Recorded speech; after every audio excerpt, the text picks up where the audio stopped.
Hey everybody, welcome to the Sunday Show. It's 2 o'clock Central. I'm Matt Dillahunty, and joining me this week, Promise, otherwise known as Eve Was Framed. How are you? I'm doing well. It's so weird to get used to hearing my actual name, and I like that we're, kind of gentle parenting everybody into getting used to it by using both. But I like it. I'm happy to be here. It's good. I almost put it in the link, and then I realized I don't know that enough people have caught up, and I was just like, I'll just put it in as Eve Was Framed. The weird thing is that when Arden clicked live and sent this live, about halfway through the intro song, vMix completely locked up and froze for me. Same. And I clicked refresh. Oh, you didn't click refresh though. I did. Yours just came back. Oh, okay. No, I hit refresh. Yeah, we both had the same thing. So just so Arden knows, we both had to click refresh, and we're both good enough at our jobs to know to do that. Look at us. So we're back. And we even acted like everything was normal when I was like, did it already go live without me being there? We did it. One of these days we'll be professional enough where we just don't even notice that something screwed up in the background and we quickly fixed it. But right. I'm just impressed that it can happen. So this is the flagship show of right here on the Line Network every Sunday at around 2 o'clock. And then there'll also be a Sunday show after dark this evening, starting at 7 o'clock. There are a bunch of other call-in shows on this network as well. And so today, Promise and I are here. Tomorrow is going to be Skeptalk with Erika Gibbon. Tuesday is Chewed Gum with Promise and Alyssa. By the way, we missed you. Alyssa was in Austin and we all got to hang out. And we were like, oh, I wish Promise was here too. I'm so mad. I saw that picture. I was very happy for all of you and I was very mad for myself. I was super jealous. Someday we'll all be in the same place much more often. Yes. Wednesday's hang up is going to be myself and Arden Hart. And for a very specific reason, I can already tell you that in part, my hang up for Wednesday is going to relate to discussions about trans issues and wokeness. And you're like, Matt, why do we need another show that's about trans issues and wokeness? Isn't that every other show? And isn't that the Transatlantic Call-In show? Which, by the way, will air Thursdays at 2 o'clock with Arden and Luxander. But several people who are active and generally respected in the broader atheist community have continued to make social media posts demonstrating that they do not understand the science, they do not understand the psychology, they don't understand the sociology, they don't understand what the actual position is, and they are willing to dumb things down and sum them up with the most cartoonish misrepresentations. Yes, I am in fact talking about Dawkins, so and also we'll probably go into some stuff Sam Harris said and others as well. And this is not we're going to just call them out left and right. This is important because these guys have done great things. I've worked with both of them several times, and they're just monumentally wrong about stuff, but we'll get to that. And then tonight's Sunday show after dark is going to be Forrest and John. So, nice. Boom, boom, boom. And next week, the following week's hang up is Christmas, December 25th. Right. I'm pretty sure something else will be going on other than the hang up. But since I'm not doing anything for Christmas, if nothing else is going on, I'll be live somewhere, even if it's a gaming or reptile show. Amazing. What have you been up to? How are you guys doing? Album promotion stuff going good? Yeah, I mean, honestly, we put it out and then I just kind of moved on with life because I was so excited to have it out there. But that's out. That's been fun having it like out in the world for people to listen to. If you don't know what we're talking about, my husband and I have like a band, a duo, and we put out a concept record. The reason it's relevant here is because it's basically an allegory to my story of leaving religion and high control cult-like environment. So that was fun. We did the whole Thanksgiving thing, visiting close friends, and then I convinced my husband to go to Disney World with me. So we did do I that, saw. which was great. Better for me because I've actually seen all. He's from Finland. He didn't grow up watching any of the Disney stuff. So he was like, Oh, what is this? What's that? But I had fun. So other than that, now I'm just back. I'm still coming to terms, I think, with the state of our country after the election. I wasn't surprised by the election results. I thought that Trump was going to win. It's yep, still like knowing a car is going to hit you still hurts when it hits you. exactly. um, so I'm still dealing with that and kind of coming to terms, like I'm sure a lot of us are, with spending Christmas with different family members and how that's going to go and what conversations come up and what I can handle and what I don't want to handle. So yeah. What about you guys? Well, we, as far as I know, and Arden can jump in and correct me if I'm wrong, but we're not doing anything for Christmas other than hanging out with each other and all of our animals and getting some game time in and doing some more production stuff on the line. It's not that, I have any opposition to it. It's that my family's spread out, not financially or zoologically um, able to take off for long periods of time or to visit stuff. But we're hoping for just a smidgen of downtime. So, with the two of us spending together, that's enough. And any of our friends in the Austin area, um, I'm looking at you, Dan, Lauren, et cetera, blah, blah, blah, blah. Let me just run off. Those are just first two names, who aren't going anywhere and do anything. Hit us up, come over, hang out. We'll play a board game. We'll have some food. I'm going to make a pot of chili pretty soon. So good stuff. I love that. It's good. Let me do the quick breakdown on this show and a lot of the other call-in shows to this network and how things are going to work. First of all, please remember, there are two different ways to call in. You can call 720-619-2288, or you can use the web link interface that is down below in the description of the video. If you use the web interface and you're on your cell phone, your phone may go to sleep and the browser may go to sleep. So just before you come back on the air, you want to tap your phone to wake it up and tap the browser to wake it up to the fact that you're doing a call there. There's just the way it works. Nothing we can do about it. And no matter which system you're using to call in, there is a delay. There's a small delay between myself and Promise right now. There's even a small delay between myself and Arden, who's right down the hall producing. And then there's also a delay between the callers and us.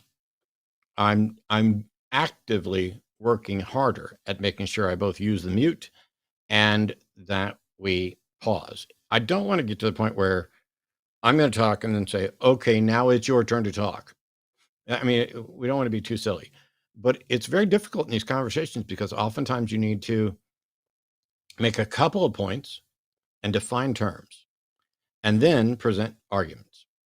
So if we're asking you questions, it's for clarity so that we can potentially ask you fewer questions. Because if maybe you're using the word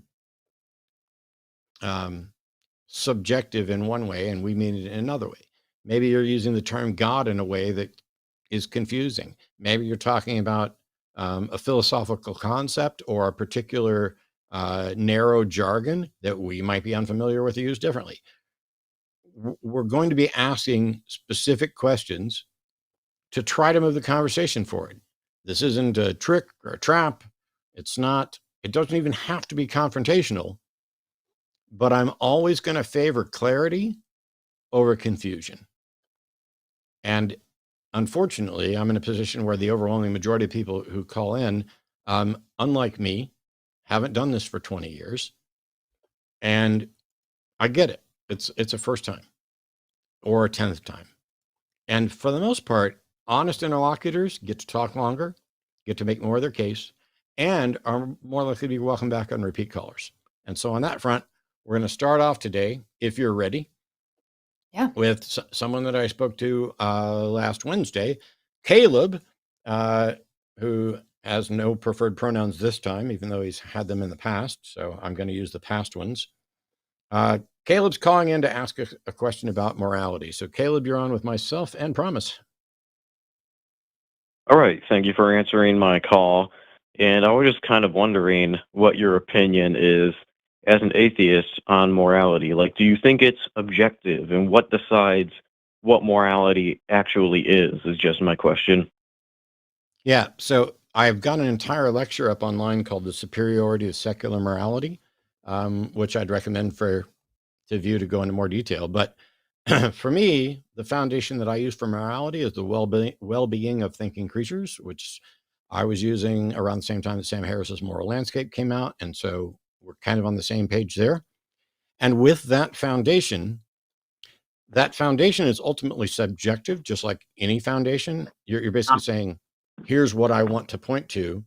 And then in referencing it, those assessments can be objective, just like ultimately the rules of the game of chess are arbitrary and subjective. We invented chess. Chess wasn't sitting out there. But once you have the rules, you can objectively evaluate positions with respect to goals and objectively identify which moves are better than others. If there are other possible foundations, and there are, Promise was talking to me about somebody who uses consent as their foundation.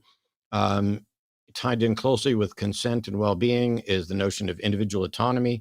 They may all tie together. If there's a better foundation that demonstrably improves the world, I'm open to that. And then you might just say, because we are humans with similar problems, similar minds, and similar preferences, that we're going to come up with similar foundations and maybe just label it differently. But the foundation is subjective. The assessments respective to that foundation are non-subjective.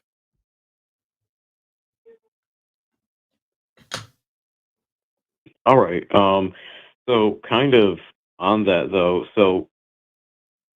do you do you think it's just based on opinion though too? It's not.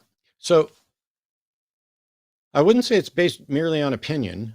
Ultimately, it is based on a preference. But if you decide that the preference is, ooh, I want a world that's better for me to live in, and then you start looking around, you can say, okay, well, let's just start with just Matt's well-being as a foundation. Unfortunately, you find out fairly quickly that my well-being alone isn't a good enough foundation, because I share space with other people and my life impacts theirs and their life impacts mine. And so in many cases, doing something in the short term that may inhibit my well-being, but benefit the well-being of many others, will then contribute back to me in this complex web. It's not just the foundation is, what I would say is the foundation is an opinion and subjective, but it's not arbitrary, because it is tied to the fact that we are living creatures and so us and the world are both factors in that. And that part's not arbitrary. Yeah, so one thing that I still kind of don't really think I get when it comes to this, so I mean, I am a Christian, but why, like, were the Nazis wrong? And I know, of course, you're going to say yes, right? I mean, of course. The Nazis were wrong with respect to my moral foundation, and with respect to So virtually any moral foundation that addresses a better world.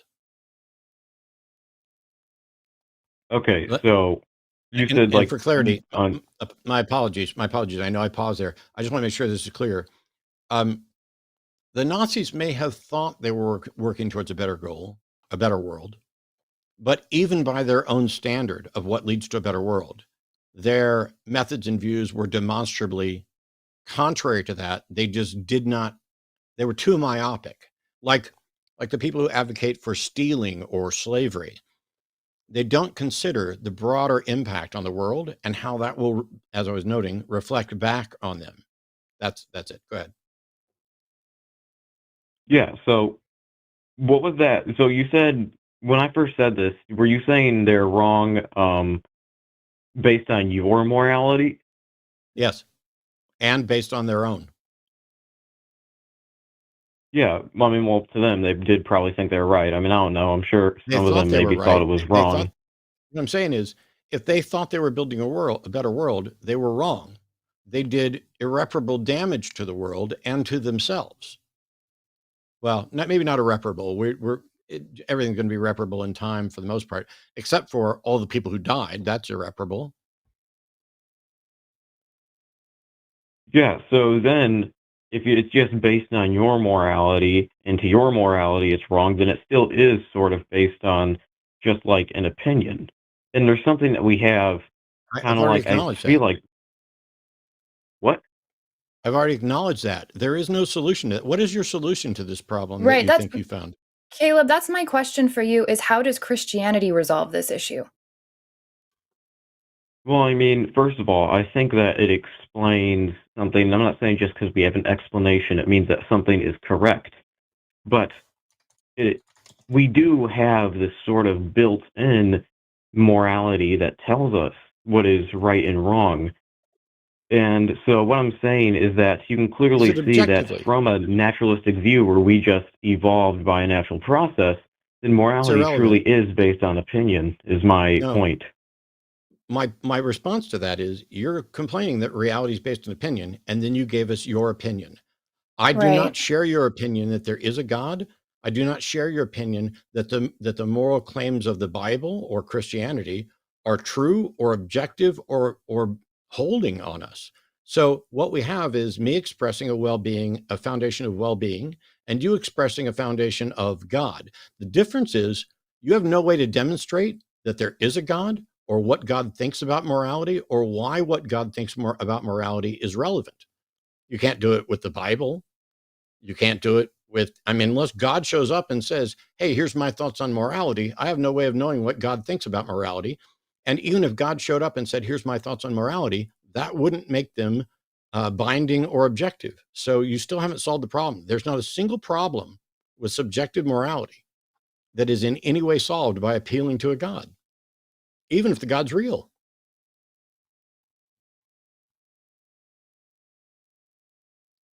Okay, so I would want to like point out really quick though that when I point this out, I think a common misconception, I'm not trying to change the subject, just kind of something I wanted to clarify. I'm not sure if you know or not. I know you've probably heard this argument before, but the moral argument, and I know there's many of them, does not say that, and like what I'm saying is not that atheists can't be moral, because atheists can be moral like Caleb, anybody else. Caleb, That's not the point of it. Caleb, The point, Caleb, why are you bringing up something that's completely irrelevant to this discussion? I neither said nor implied that you think atheists can't be moral. And this is irrelevant. Whether or not atheists can be moral is irrelevant to whether or not your foundation or mine is in any way broken or true. So you've moved on to something completely irrelevant. I was just bringing it up just to let you know. Well, instead of bringing it up, why don't we deal with the discussion we're actually having rather than bringing in a big old fucking red herring? Okay, so what is like the main thing here that like what is your question for me? You Caleb, might have already said it, but I have a question. I'm just curious. So, Matt has explained his position on morality, which I 100% agree with everything he said so far.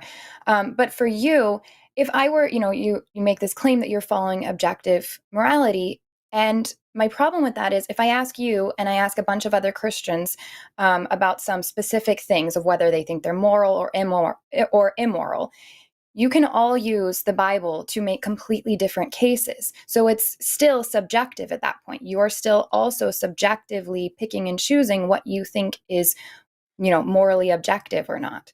So how is that not exactly the same except for skipping over some steps and just relying on this old text instead of observing reality and maybe looking at the standard of well-being?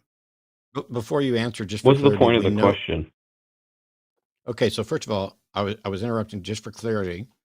We know that you didn't bring up the Bible, so I didn't want you to think Eve's thing Yeah, was sure. saying It's that. only because you said you're a But Christian that I brought that up. but why would you ask what's the point of the question instead of just answering it?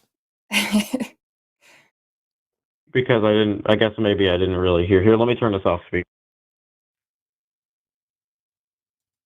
There. Like, what exactly was the question again?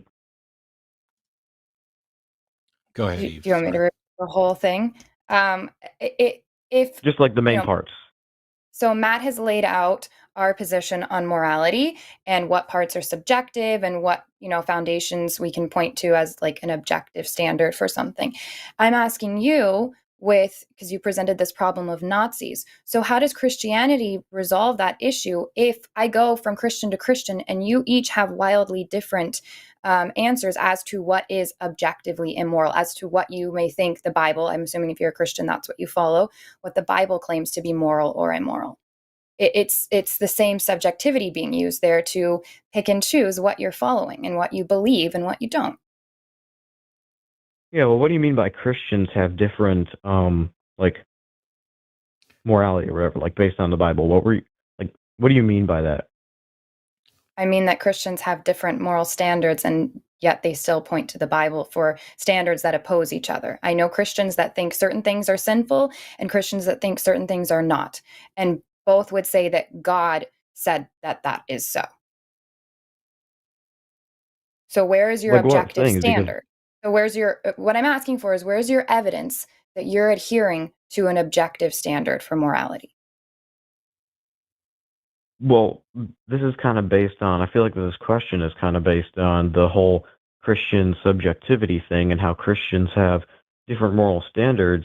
But could you, like, give an example? Because I don't really think that Christians do. I mean, we have different denominational differences. Some Christian, Caleb, you see where it says refused after your name because you decided to be smug and refused to just give the pronouns that you given before. So now we've put refused next to you.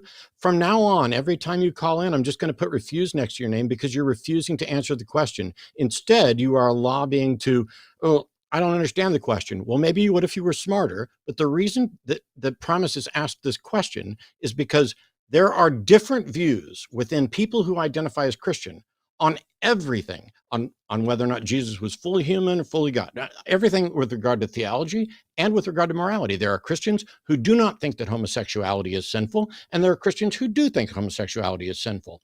The point is, you're citing that you are a Christian and that you think you have an objective standard to point to.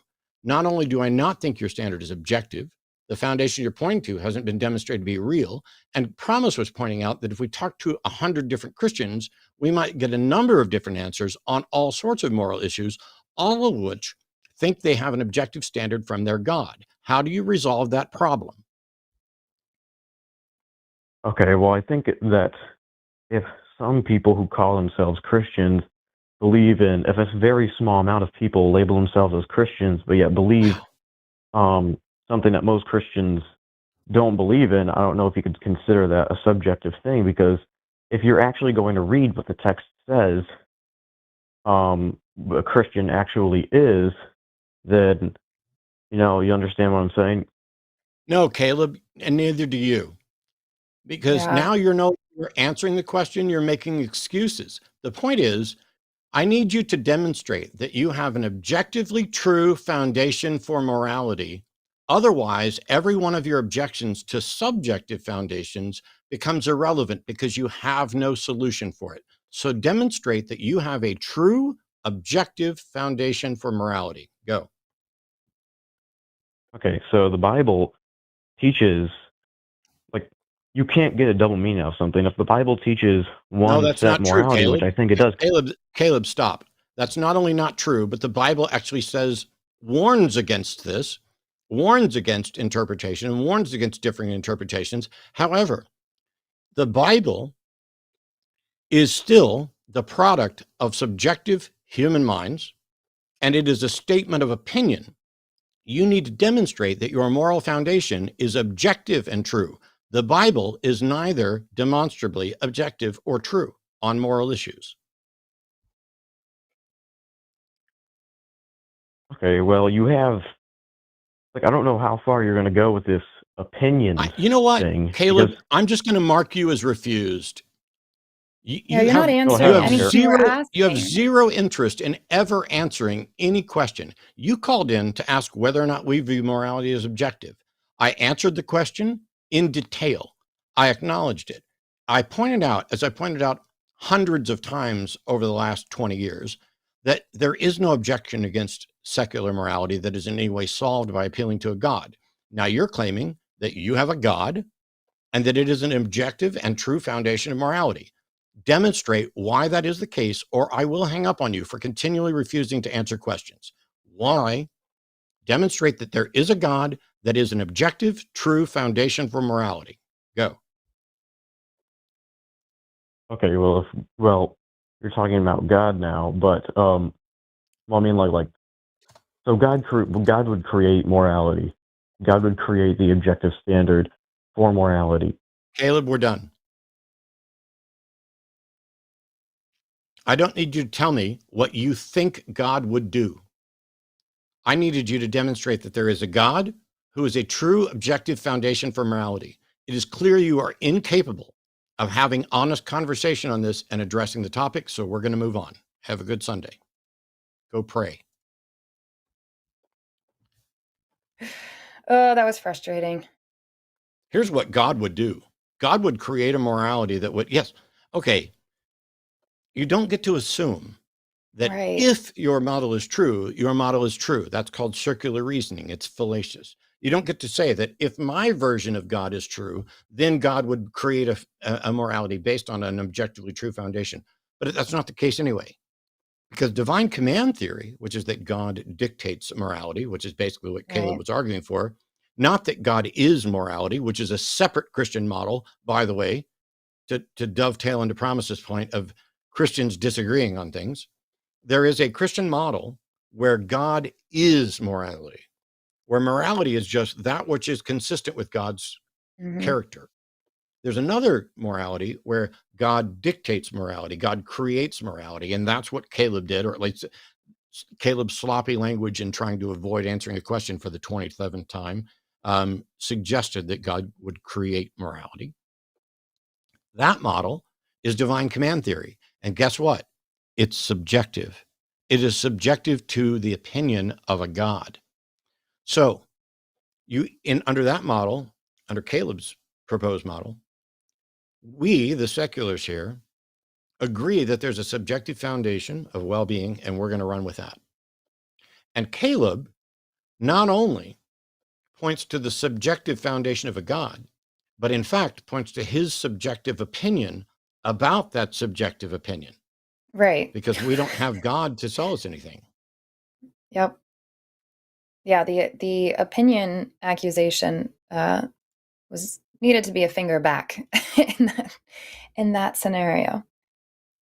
But this is where if people would just answer the question instead of try to keep their narrative going, then we could have a productive phone call. Just answer what we asked. Weird. It looks like we do have a couple more theist callers. Which I'm ready. There was somebody in chat. Sorry, go ahead. I'm just wondering why there's not more theist callers, because they were all over my Facebook this morning telling me all these things, and I said call in. So if you're listening and you were all over my Facebook today, go ahead and call in. We'll talk to you. You were saying somebody in chat, though? Somebody in chat was commenting that I both look healthier and unwell.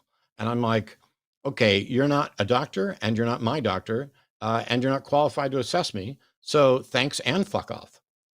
Mind your own business. Really weird.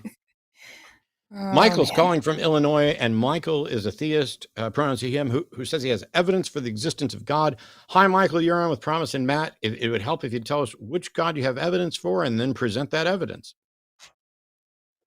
Yeah, thanks for taking my call. I want to briefly clarify the subject of my call. I believe that there's evidence for the existence of God, and I think that it only takes one person throughout history to provide evidence for the veracity of something. One example I can give you when you look at, for example, the gravitational force of the universe, it only took one person. It only took Galileo to provide evidence. Can you just give us the evidence, though? Why are we laying out a whole preamble? Like, what God is it, and what's your evidence? The reason I'm laying out the standards is because the evidence was provided by Jesus Christ, and he has a method that he provided as part of that evidence. So I So laid out Michael, the. Michael, all of Uh-huh.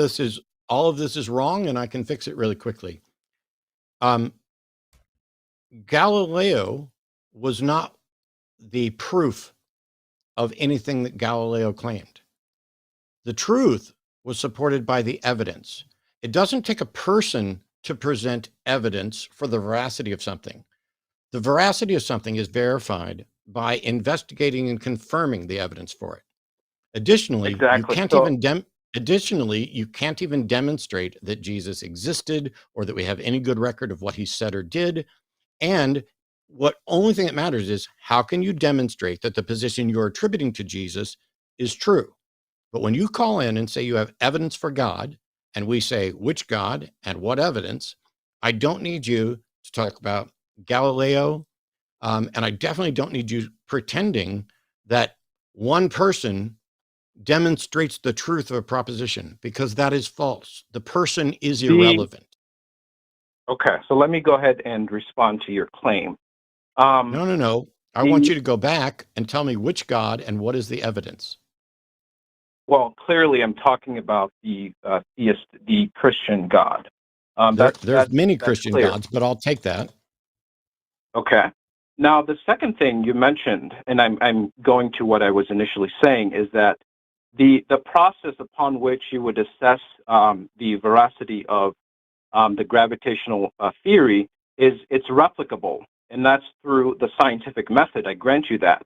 And the argument that I'm making is that the proof for the existence of God is rooted in prayer, and that's the method that was established by Jesus Christ. So, as an atheist, if you want to verify, if you want to assess the evidence for the existence of God, the method is laid out in prayer.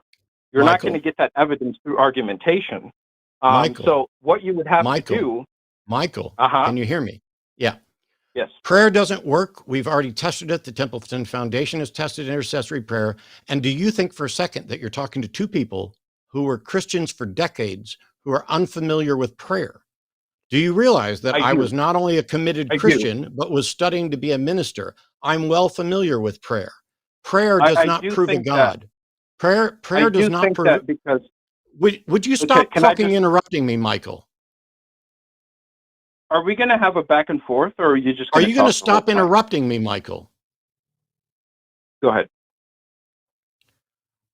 Prayer in no way can demonstrate that a God exists. And if you think it can, you need to demonstrate right away how prayer can be used in a reliable method to confirm the existence of God. I'm waiting to hear that.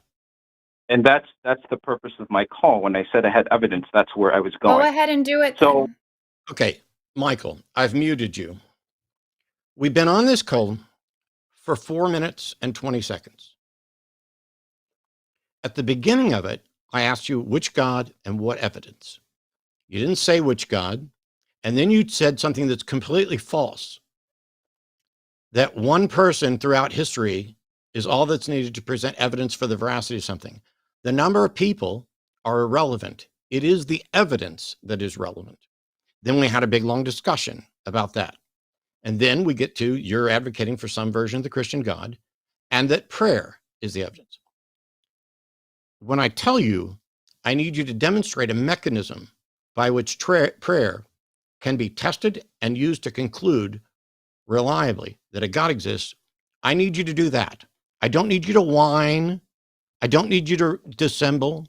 I don't need you to start over. I don't need you to go back about, this is what I wanted to talk about. If you want to talk about it, or you're leaving. So how can prayer be used to show that a God exists? Go. Because prayer is not a magic wand for solving the world's problems. Prayer is the definition of prayer. That's not an answer to the question. Can you demonstrate for us right now how prayer is evidence for a God? Don't tell us what it's not. I want to know what it is and show us. If I had proof of something like that, I wouldn't say anything. I would just call in and demonstrate. So what is it? Don't tell me what prayer isn't. Evidence, don't tell me what prayer isn't. It's a convenient. Don't tell me what prayer. Okay, I'm going to mute you again because you don't know how this fucking works. You don't know how to have the basic human decency of a conversation. You don't know how to present evidence. You don't know how to present argument, which might explain why you're a believer and why you think that prayer proves God. But don't tell us what prayer isn't. And you don't even have to tell us what prayer is. Tell us how prayer can be used to reliably verify the existence of a God. Last chance. Go. Better yet, demonstrate it by now. experiencing God. That's why 72% of the world population are Christians, because No, that's a fallacy. So 72% of the world population are not Christians. You need to go out and do some research. You might be thinking of maybe 72% possibly of the United States might be Christian, but not 72% of the world. However, you claim that prayer allows you to experience God. That's an assertion. You need to demonstrate that that's actually true. The fact that countless people are convinced that they experience God is completely separate from whether or not they're actually experiencing God. So how can we know that they are actually experiencing God? so that's the empirical evidence of prayer. It's the personal experience. It's not a No, sir. I'm sorry, but personal experience does not demonstrate that there is a God. It is possible for someone, and many have, to think their experience. Here, let me ask a simple question. I'll unmute you for this. Michael, is it possible for someone to think they've experienced God and to be wrong about that? It is absolutely possible, though. Cool. Not I don't need anything else. I don't need it. Yes or no questions have yes or no answers. And I'm asking that so I can get to the follow-up question. This is the important one. If two yes, people that's come a to possibility. me, if two people come to me and say they've experienced God, how do I tell which of them is right, which of them is wrong, or maybe if they're both wrong? How do I tell? You tell based on which one of them engaged in prayer. No, sir. Michael, Because both it's of them 100% prayed. act. So stop. I'm sorry that you're very confused. I genuinely am. If you listen, maybe we can unconfuse you because you are terribly confused. Two people prayed and told me that they experienced God. You've already acknowledged it's possible for them to be wrong, which means they could both be right, both be wrong, or one could be right and one could be wrong. How can I tell which, if either of them, is correct? That's the question. They're both right because they both prayed. Had one of them not prayed, then one of No, Michael. Michael, Sorry. can I? Go ahead, Promise. Yeah, I want to ask you. So, Michael, prayer was really important to me when I was a Christian. I had a whole closet. I called it my prayer closet. I had Bible verses up all over the place. I had my worship CDs. Prayer was very important to me. I prayed regularly for hours at a time sometimes, and I did not experience a God. So, is that evidence that a God does not exist?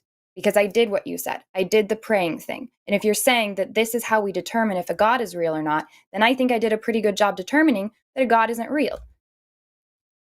So what happens when people pray is they want answers to their problems. And it sounds like you had issues I you didn't, were going Michael. through. So, Michael, I didn't. I did this when I was a child. I did it when I was a teenager. I did it when I was an adult. I wholeheartedly believed I just wanted to be close to God. I just wanted to be in his presence and I wanted to devote my life. I was reading scripture. I was doing all the things scripture says to do, not because I was trying to get something. But I can look back and I can tell you that never once did I experience an actual God. So how is that not And evidence that a God does not how exist? Because if you're going to sit here on the phone and make the claim that people that pray and that get what they want, that means they experienced a God, and that's your proof of God, then how is my experience not in favor of the idea that a God does not exist? Can I just briefly ask, how were you assessing that you didn't Can you experience answer God? my question? Can you answer my question? Yes. I'm sorry. Just repeat it real quick because I was... just repeat. No, Michael. We are tired of those of you calling in to make assertions and then half us. Why should we have to keep repeating the questions just because you guys? Because the work. Why? Okay, you're going to interrupt me. I'm going to fucking mute you again, and you might stay muted for the rest of my life. Why should Promise, who thought and put together a question, who told you about her life experience that differs from yours? By the way, I've prayed and I thought I had experienced God. According to you, I can't be wrong about that. Only people who don't pray can be wrong, which is the most absurd thing I've ever heard. But I'm tired of us repeatedly repeating questions to people who are too fucking dishonest to pay attention, because that means you're not here for a real conversation. You just want to preach. Well, you can start your own fucking show to preach. You don't get our audience for that. So answer her question. Yes. Okay. So you did experience God. You did experience God. You're not aware that you did. Michael, because that is the most dishonest thing I have ever heard. Yeah. That's not a response to what I just said. I didn't experience God, and you can't sit here and Michael, lie and say something. You don't need to yell at me you're either, muted. Michael. You can just stop talking and listen to what I'm saying. I just shared a very personal story with you, which is that I prayed for years and years and years of my life, and I did not experience a God. I didn't experience anything that could maybe be a God. I did not experience anything but my own presence, which is, in hindsight, cool. At least I got that out of it. That's my spin on it. But I'm asking you, how is my evidence that I did not sit with a God in prayer not as valuable as your evidence saying that you did? If I did what you said and I did not experience a God, how is that not evidence against the existence of a God based on your standard? Because you're defining experience of God different than I am. No. She just said, based on your standard. Did you not hear that? My standard, as I mentioned, I just laid out my standard. My standard is consistent with the experience of Peter, who was beheaded upside down. And in that experience, he still... Okay, Michael, I don't need you to say anything that's irrelevant. I need you to address what's actually been said here. And you seem to be incapable of doing that. So in order to make sure that my blood pressure remains and that I don't get another thing about how I'm being a dick to someone who is dishonest in conversation, we're going to let you go now. Have a nice Sunday. So yeah, wow. When we on the show, we got other theists. I'm gonna get right to them. I just want to put a little button on this, and then on the next call, I'm gonna back up and promise you have this up, right? You have call in studio up so that you can mute whenever you want. Yeah, I'll do my best. I'm terrible at remembering to mute, but yeah, it's fine. You may not need to. You may be fortunate that the next caller is someone that you can have a conversation with without ever muting them. But the problem with Michael is that Michael doesn't understand the difference between subjective experience and objective fact. And Michael thinks that I experienced God and I'm just unaware of it. Well, I'm sorry, Michael, but based on that structure of that argument, you basically put up this proposition: if someone prays and experiences God, therefore they did experience God. And so I thought that I experienced God, and now I think I was wrong. And if you're going to assert that I'm just wrong, that I don't understand it, then there's nothing to stop me from saying, Michael, you prayed and you think you experienced God, but you're just wrong. You think you experienced God, but you didn't.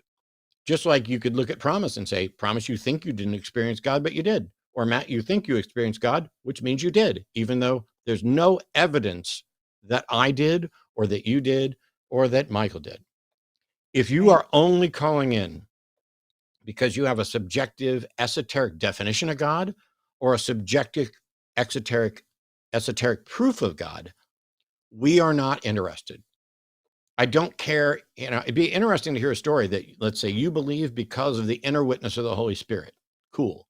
That's why I thought I believed. That's why William Lane Craig believes, not the other reasons he gives. That's why he believes. The inner witness of the Holy Spirit.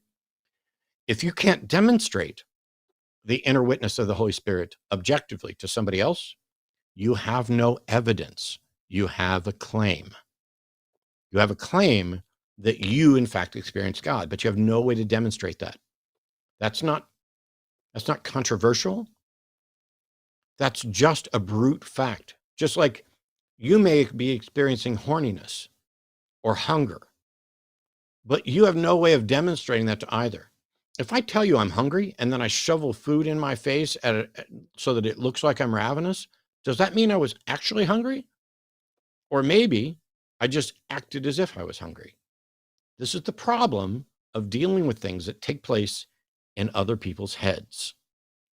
It doesn't do us any good. There's some cool stories that I'd be interested to listen to, but they're not evidence for a God. They're evidence for humanity, and they may be evidence that humans are stupid, irrational, prone to flawed thinking, and desperate for attention and comfort. And religions exploit and provide all of that. So you've got a lot to overcome if you've got evidence for a God. We have caller, is it Jiro or Euro from Virginia? Pronouns are him. Welcome to the show. Jiro. Thank you. Hey, Jiro. Thank you for having me. It says here, it just sorry? says the value, purpose, the morality of Christianity. I'll tell you right now. I'd like to talk about. I'll tell you right now, I don't care about your views on the value, purpose, or morality of Christianity. I only care whether or not it's true. I'd love to talk more about what I wrote, but I'd like to continue what Michael was talking about. So are you going to present evidence for prayer. God? Yes. Cool. What's the evidence for God? What Michael was saying, and what I agree with, is that prayer is the evidence for God, and also Jesus and his story. Jiro, I made two big mistakes here. First of all, I said I was going to give this call to promise, and then I jumped in right off the bat out of habit. So I apologize for that, and I'll back up. Prayer is not and cannot be the evidence for God. I will waste no more time on people calling in to assert that something that happens in their head is evidence for something out in reality. I don't want you to talk about the value, purpose, and morality of Christianity because it doesn't matter. I would like you to present evidence for the existence of God, but I'm going to back out, and whatever promise wants is what you guys can address. Am I still on? You're on again. Oh, okay. So what I'd like to analogize this to is a scientist goes to his students. They all have microscopes, and they all have bacteria under the microscopes pointed at bacteria. He says to all of them, "Do you see what I'm seeing?" And they're all looking through microscopes. And one says, "Yes, teacher, I see what you're seeing." The kid has his microscope unfocused. The other kid says, "Yes, teacher, I see what you're seeing." And the kid has his microscope completely turned off. So Another kid says, I'm so "Yes, sorry. I see what you're seeing." I'm so sorry to interrupt you, but I have to because I'm already not following. I don't think analogies are a good way to give evidence of something. I'm really interested in hearing actual evidence for if you think that prayer proves a God. I'd like to hear where these studies are that it's been tested and it's given us reliable results. I want evidence. I don't want a story because that's very subjective and I'm already not following it, as I said. So I don't know if anybody else listening is able to follow that analogy either. Do you have evidence? So before I can before I can help demonstrate this evidence, do you also need evidence for me to demonstrate an open heart and an open mind? Because those really kind of I just are answer very the important question. variables of me demonstrating the evidence. No, if do you believe in a God? Yes or no? Yes. Okay, do you have evidence for that God? Yes or no? Yes. Okay, cool. Can you give that evidence, please, in as simple terms as possible? All right. Students, I need you to focus your microscopes and turn them on. And I'm not a student and I don't have a bacteria. microscope right now. So I'm not a student. I don't have a microscope. I need you to just actually demonstrate. Is this a real thing that was done? Can you send us a link to the study? You're not answering the question. It's really frustrating. You can study it at home right now, and we can do it together on the line right now. We can pray right now. And if you do it right. No, do you understand what a metaphor is? Okay, so you're going to pray right now and prove a God. Go ahead and go for it. We're going to pray right now because that's what it takes. We need to look at the microscope together. I need to show what I'm seeing, and you need to see what we're seeing through the microscope. Something is true or it's not, and you're either able to demonstrate this for us or you're not. Can you do that? Yes. If it requires me playing a game with you, then no, you need to demonstrate your evidence. Are you willing to look with me? Oh my God. if you don't answer, I am going to go ahead and let you go because I don't think you understand. It's not just Matt and I on here. There's a bunch of people listening to you, and they may or may not participate in your experiment. So I need you to just demonstrate for us. So what demonstration, if I were able to, what demonstration would it take for you to believe? If you were to hear God's voice right now, you would just think it was a recording. If you were How to would we know? see God right now, you would think I just blended Could it you together prove on to me that it wasn't a Adobe recording? After Effects. Can you prove to me that it's not a recording? Do you believe that this God is all-knowing and all-powerful enough to know what would be convincing or not? Yes, and I think the reason why he hasn't Well, showed then this God himself doesn't to you want to is be because known. you It don't doesn't want want to to be be known. convinced. Ah, No, he does So, want to be known. so You you don't don't want to know be my convinced. You story. don't want to turn your So you microscope don't. on or focus it. Jiro? That is Well, what I'm I'm saying. gonna mute you. Okay. So Okay, so I was going to do it. yeah. I'm going to back out again, but don't you dare. Do you know how foolish you look suggesting that the only reason we don't believe, people who were believers for years, who lived this, taught it, preached it, walked it, talked it, that we just stubbornly don't want to believe? While you're the one who's stubbornly sitting here refusing to honestly engage and to present the actual fucking evidence. You are an embarrassment to Christianity, by the way. I was a better Christian and I defender of the faith than you when I was a believer, and I probably still could be. Answer the fucking question. Here is the answer to my question. Can I demonstrate it? And I said, yes, you need to look Then do in it. the microscope that I've got focused and You pointing don't have a fucking at the pictures. microscope. Stop with the fucking analogies. You don't have a microscope. I have prayed many times when I was a believer and when I wasn't. What is your fucking evidence for God now? Would you get angry if I were to tell you that you didn't do it right?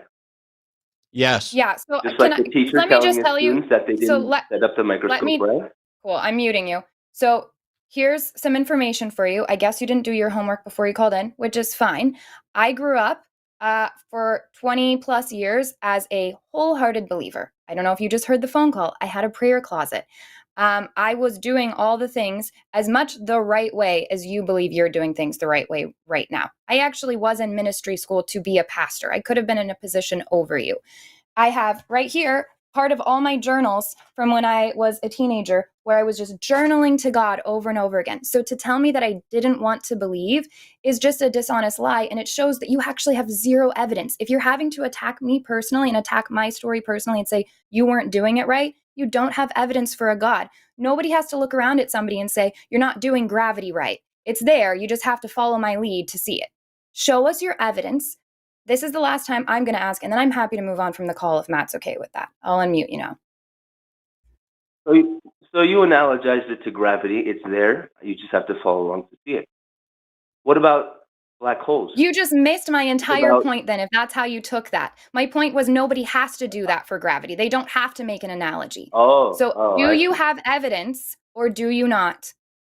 This is your last chance. But people have to do that with archaeology, with sciences in outer space. Okay, and I'm taking that as a no. microorganisms. Thank you so much for calling. If you want to actually get evidence someday and You're call us back, done. that would be great. Okay. Thank you. Thank you. I think you should Sorry, shut up. I could not do that anymore. Just unbelievably dishonest. Started with somebody else's argument too, and then didn't listen to anything you and I have been saying on those calls. Apparently listened to the other caller, but didn't listen to you explain why prayer is not evidence. Didn't listen to me explain I definitely wanted to believe. Very frustrating. But we do have other theist callers. We've got, are you ready for another call? I should ask that. Yeah, first. go ahead. Okay, Jacob in Florida says says that he has substantial evidence for the Christian God. What's your evidence, Jacob? I mean, I think I do, but we'll see. Well, I kind of wanted to take it possibly two different directions. I don't know which one you're going to be interested in. Whichever way has actual evidence. I would love to talk about physics for a second. And this might be a little triggering because I know Christians like to talk about this, but I really do think this is evidence for at least a God. Maybe not yet. I'll get to the Christian God in a minute, but it'd be nice if you knew what triggering was and stopped misusing it. I'm sorry. I apologize. I'll actually look that up. But sincerely. The second law of thermodynamics states essentially that systems in the universe are all becoming more disordered, right? And I know Matt knows this already. I know you all know this, right? I'm sorry, what's that? Go ahead. So, and this applies to open and closed systems because the net entropy of the universe is increasing. So the universe is dying, essentially. That's what it looks like, at least. And my problem with the non-existence of any God is if that's the case, if there is no God, how does the universe create anything? Isn't that an example of a decrease of entropy in a system where it should be dying? How is this universe? No. Producing? No, stop. You're confusing localized entropy with global entropy. Entropy applies to the system. You can still have localized order. Yes, but there must be a subsequent increase in entropy somewhere else. So what? The universe is really big. How does this in any way demonstrate that there's a God? Well, because if that's the case, that means even if there's open and closed systems, you're absolutely right. I know I'm absolutely right. I asked a question. How does this demonstrate there's a God? I'm trying to get there. So well, don't try to get there. Don't try to get there by reiterating shit we already talked about and know. Get there. Excuse me, you won't let me finish a sentence, sir. You're being extremely rude, and I have not been rude. Okay, I'm going to mute you, and I'm going to school you like the schoolboy that you wish you fucking were. Because not only have we let you finish a sentence, we've let you finish multiple sentences. What we're not letting you do has nothing to do with finishing a sentence. What we're not letting you do is deflect and distract and dissemble. Answer the question, how does the entropy status of the universe demonstrate that a God exists? Talk. Because if the universe is dying, Matt, that means that you can't create anything. It's all going to die. No, that's not what it means. No, that's not what it means. No, that's okay. So that's not what it means. First of all, the heat death of the universe doesn't mean that until the heat death, that there won't be internal creation within here. By the way, nothing in the universe is created. It is just matter and energy taking form, changing form. It is shiftings of patterns. How does the fact that the universe is headed towards heat death demonstrate that a God exists? Try again. Okay, I'll tell you if you stop interrupting me and muting me. No, I tell you what, I'm going to mute you again.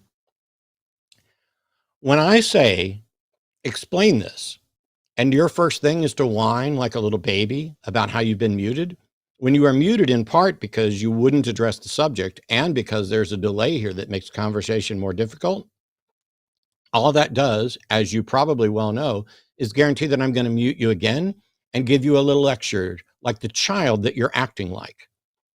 Please, what is the argument and the evidence supporting it that shows that the entropy state of the universe necessitates the existence of a God?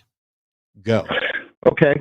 A millisecond after the first moments of whatever you believe was the beginning, right? You go all the way back to the beginning of the universe, right, Matt? The Big Bang, whatever it was. At that very moment, when time begins, entropy is now increasing in the universe, making it impossible for it to go from where it is to more complex. That would be impossible. It must start to die immediately, Matt.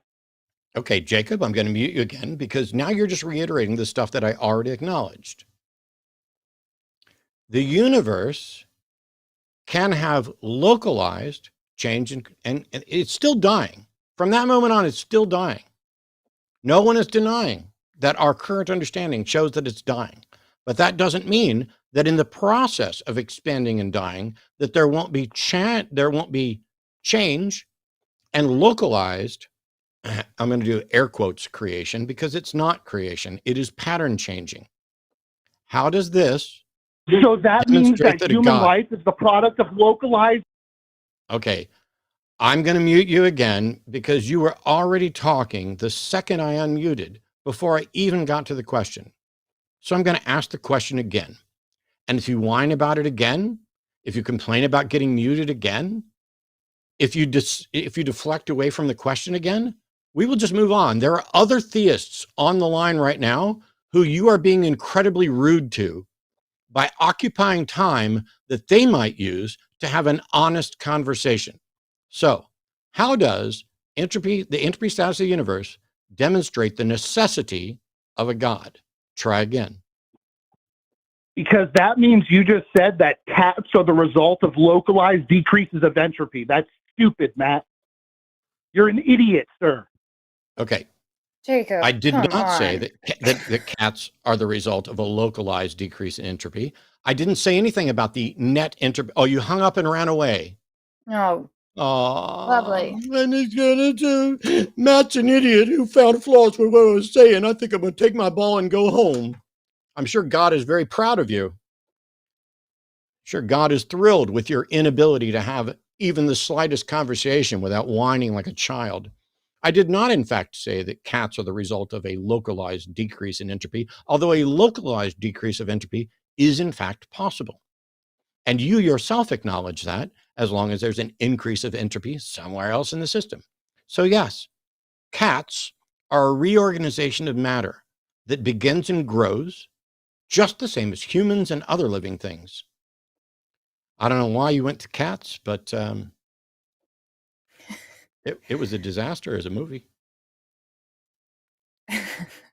Yeah, I still don't understand. I mean, the problem is we've heard that argument a million times, so it's kind of like, can you just get to the point so we can get to the part where we're like, yeah, we've heard this. But I still don't understand, even if we kind of conceded to some of that, it still doesn't indicate a creator God. If anything, it says like, oh, there's a gap here of understanding something. It doesn't, that's still not evidence for a creator God. And that's the leap that I have the hardest time following. That's why I didn't say creator God. I just went with God, because Right. the God that he's talking about isn't even necessarily the creator. What he's arguing is that from the moment the universe starts, it is essentially dying, which means nothing can exist or come to exist in the universe without a God intervening. Except none of that's true, because we have no evidence that anything in the universe has ever come to exist. All we have is changing in patterns. Right. I am an amalgamation of all the matter, or not all the matter, parts of the matter that I have consumed and parts of the matter that I was built of. And there's not a single atom in my body that existed when I was born. Every atom in my body has been replaced over the 55 years that I've been here. That I am a recognizable pattern doesn't make me a creation that violates entropy. He has a fundamentally flawed understanding of entropy within a system. And outside of a system, entropy is irrelevant. But because, with heat, and by the way, the entropy thing, it tends to address, well, as I noted, closed systems. And on Earth, we don't have a closed system. Earth is receiving energy regularly from this great big ball of fucking fire at the center of our solar system.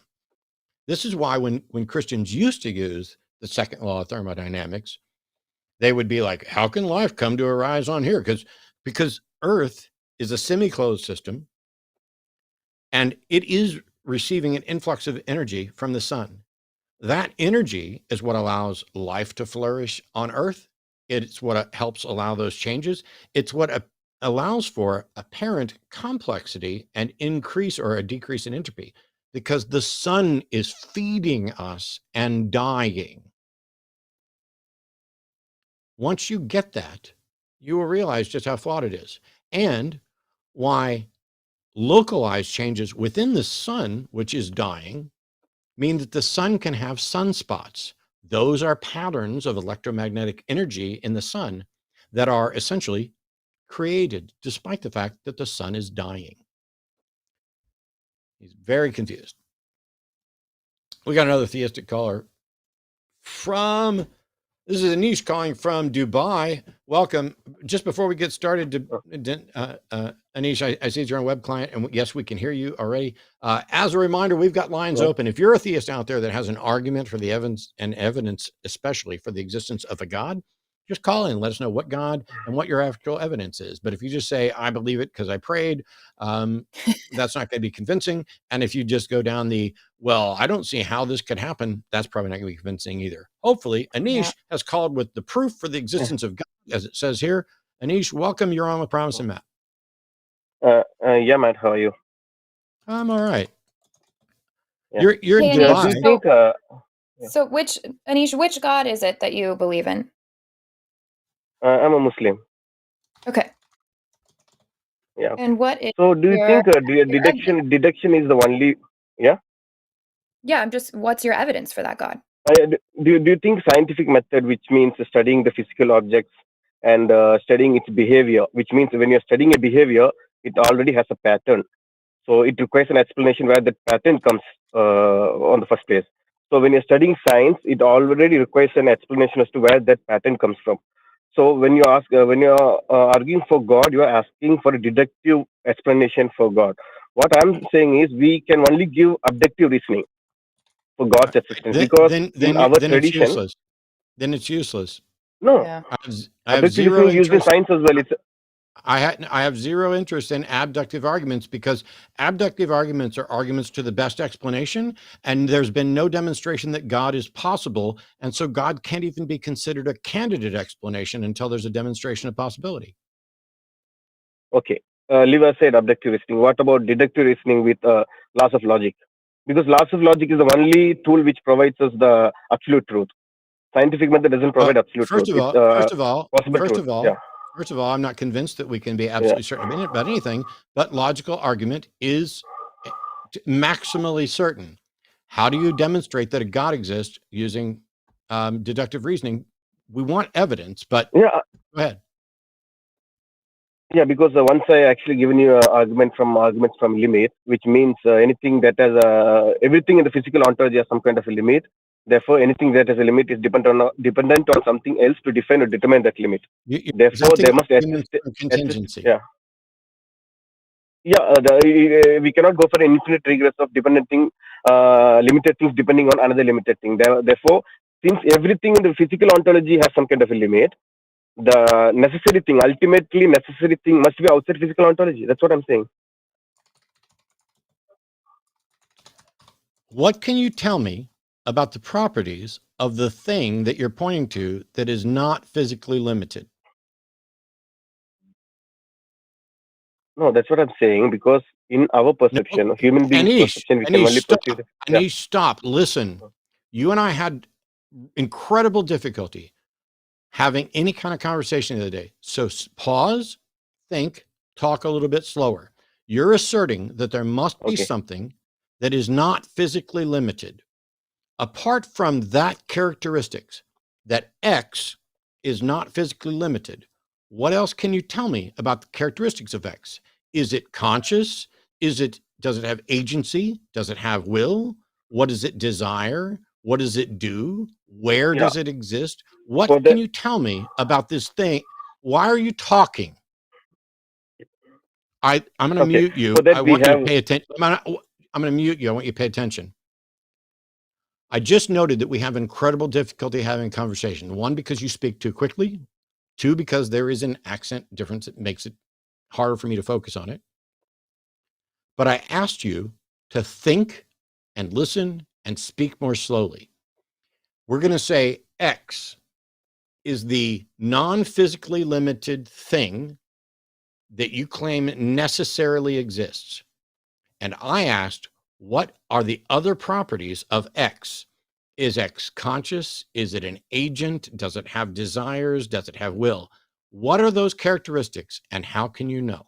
Beyond the fact that it's not that is merely not physically limited.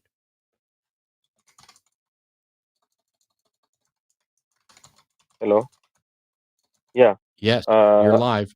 Since human beings are limited by their perception, we can only perceive the physical ontology. Therefore, I'm not discussing about the nature of the different ontology outside my perception. Point number one. Point number two is Anish, then you have no answer. Then you have no answer. But I can prove the existence of such ontology. No, listen to me. I asked a specific question. You have now acknowledged that you do not have an answer to that question. And so this discussion is now useless, because all you're saying is, because the physical things in the world are limited, and you have now made this assertion that they cannot be limited without something that isn't limited as some kind of foundation, but you followed it up with, you know nothing and can say nothing about the characteristics of that unknown something. If that's the case, you don't get to call it God. Well, you can call it whatever you want, but it doesn't qualify as a God, and it doesn't qualify as anything other than an unknown foundation. And I'm uninterested in unknown foundations. You called to prove the existence of a God. I needed you to demonstrate that whatever X is has characteristics that are consistent with traditional usage of the term God, and you've now acknowledged you can't do that. No, I can do that. Let me explain. That's why we are actually believing in Then why, scripture. Which means, Anish, okay, let me mute yeah, again because you're not listening. When I I'm say, listening. no, you're not. If you're telling me you're listening, then you're not listening. What are so let's say X is the not physically limited thing that you're saying necessarily exists. We'll call that X. Okay. List the characteristics of X, please. This is a categorical error. We are actually asking me to explain something outside our. Anish, we're done. It's not a category error, and I didn't ask you to explain anything outside of anything. You literally said you have proof of the existence of God. That God needs to be an agent with specific characteristics. So I'm going to ask you this. Does the God you believe in, does it have agency? Yes. Does the God you believe in exist outside of space and time? Yes.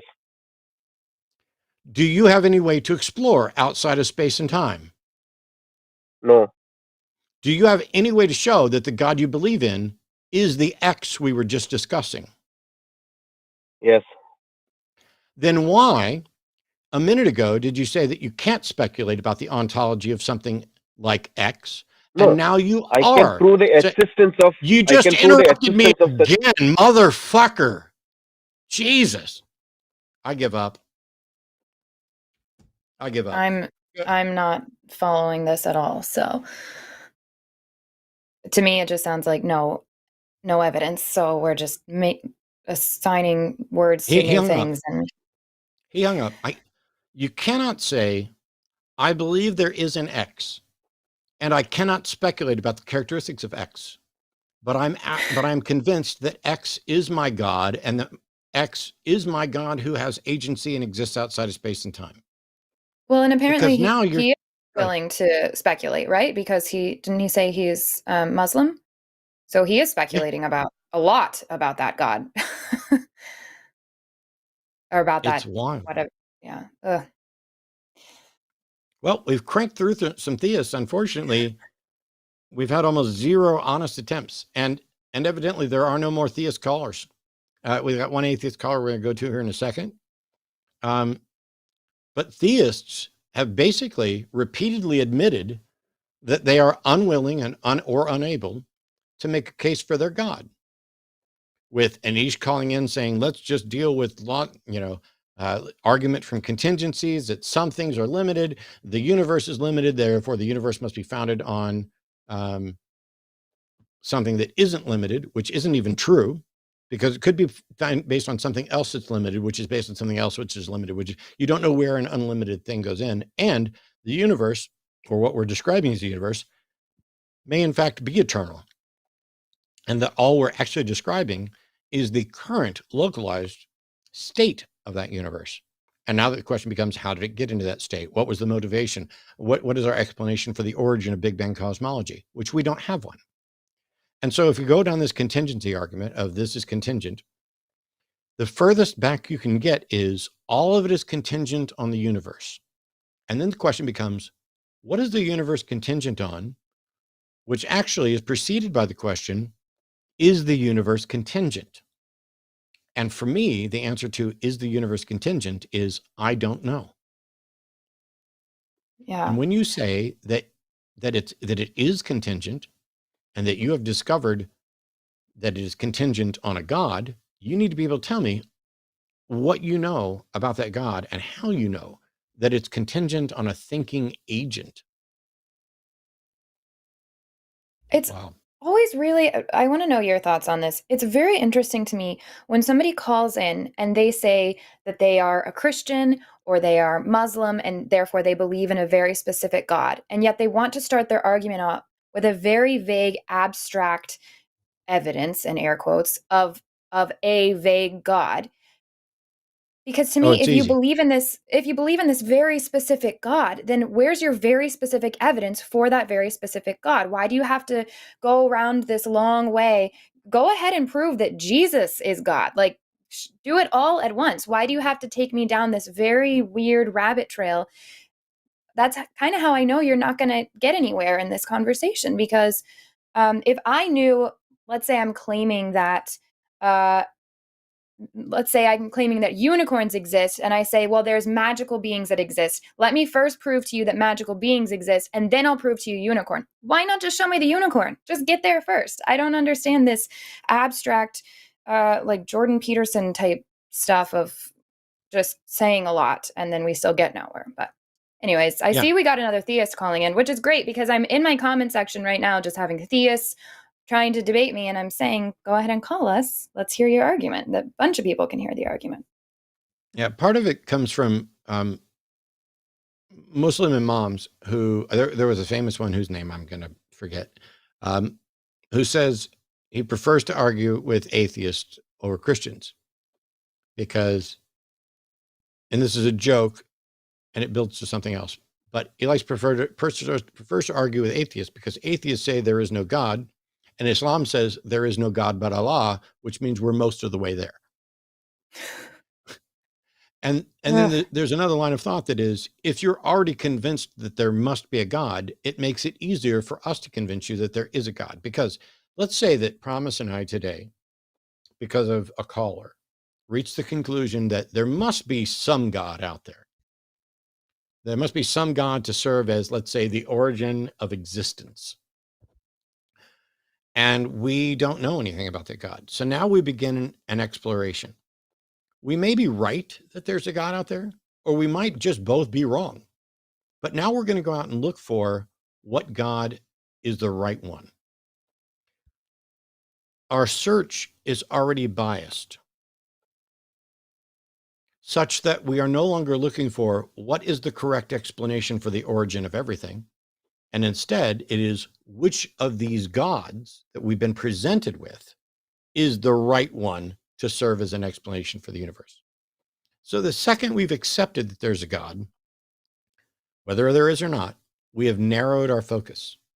The problem is, it's good to narrow your focus, but you should only narrow it on the things that are demonstrable. If we find a dead body, we should narrow our focus to things on Earth, probably. And then we can narrow it further and further and further. And this is why we get down to which people were there, who has an alibi, but we don't have to evaluate. I don't have to, if I find a dead body here in Austin, Texas, I don't have to fly to India and start interviewing people there to see where they were last night at 10 p.m. It's good to narrow the focus. That's what you're trying to do. What we can't do and shouldn't do is allow our search for the truth to be unwarranted by being narrowed in ways that it shouldn't. Because if you start with a flawed assumption that inadvertently excludes the right answer, you will never find the right answer. You can't do it. And so that's why I'm unwilling to say, oh, okay, I'm not going to demonstrate that a God, or not going to accept that a God is possible. It needs to be demonstrated. But I'm willing to accept things like that just for the sake of argument to consider other stuff. So let's see. John's a theist calling, can explain what God is. Awesome, John. What is God to you? God is nothing. How would you define nothing? Of one, it's the concept of one nothing. Okay, now I'm really confused because it says here you're a theist, so you believe that a God exists, right? Yeah. Conceptual. So do you believe that nothing exists? Yes and no. I guess that's okay. That's not possible either. And then you said God is conceptual, but concepts exist as brain states, right? Well, that's not what I'm here to talk about. Okay, John, what are you here to talk about?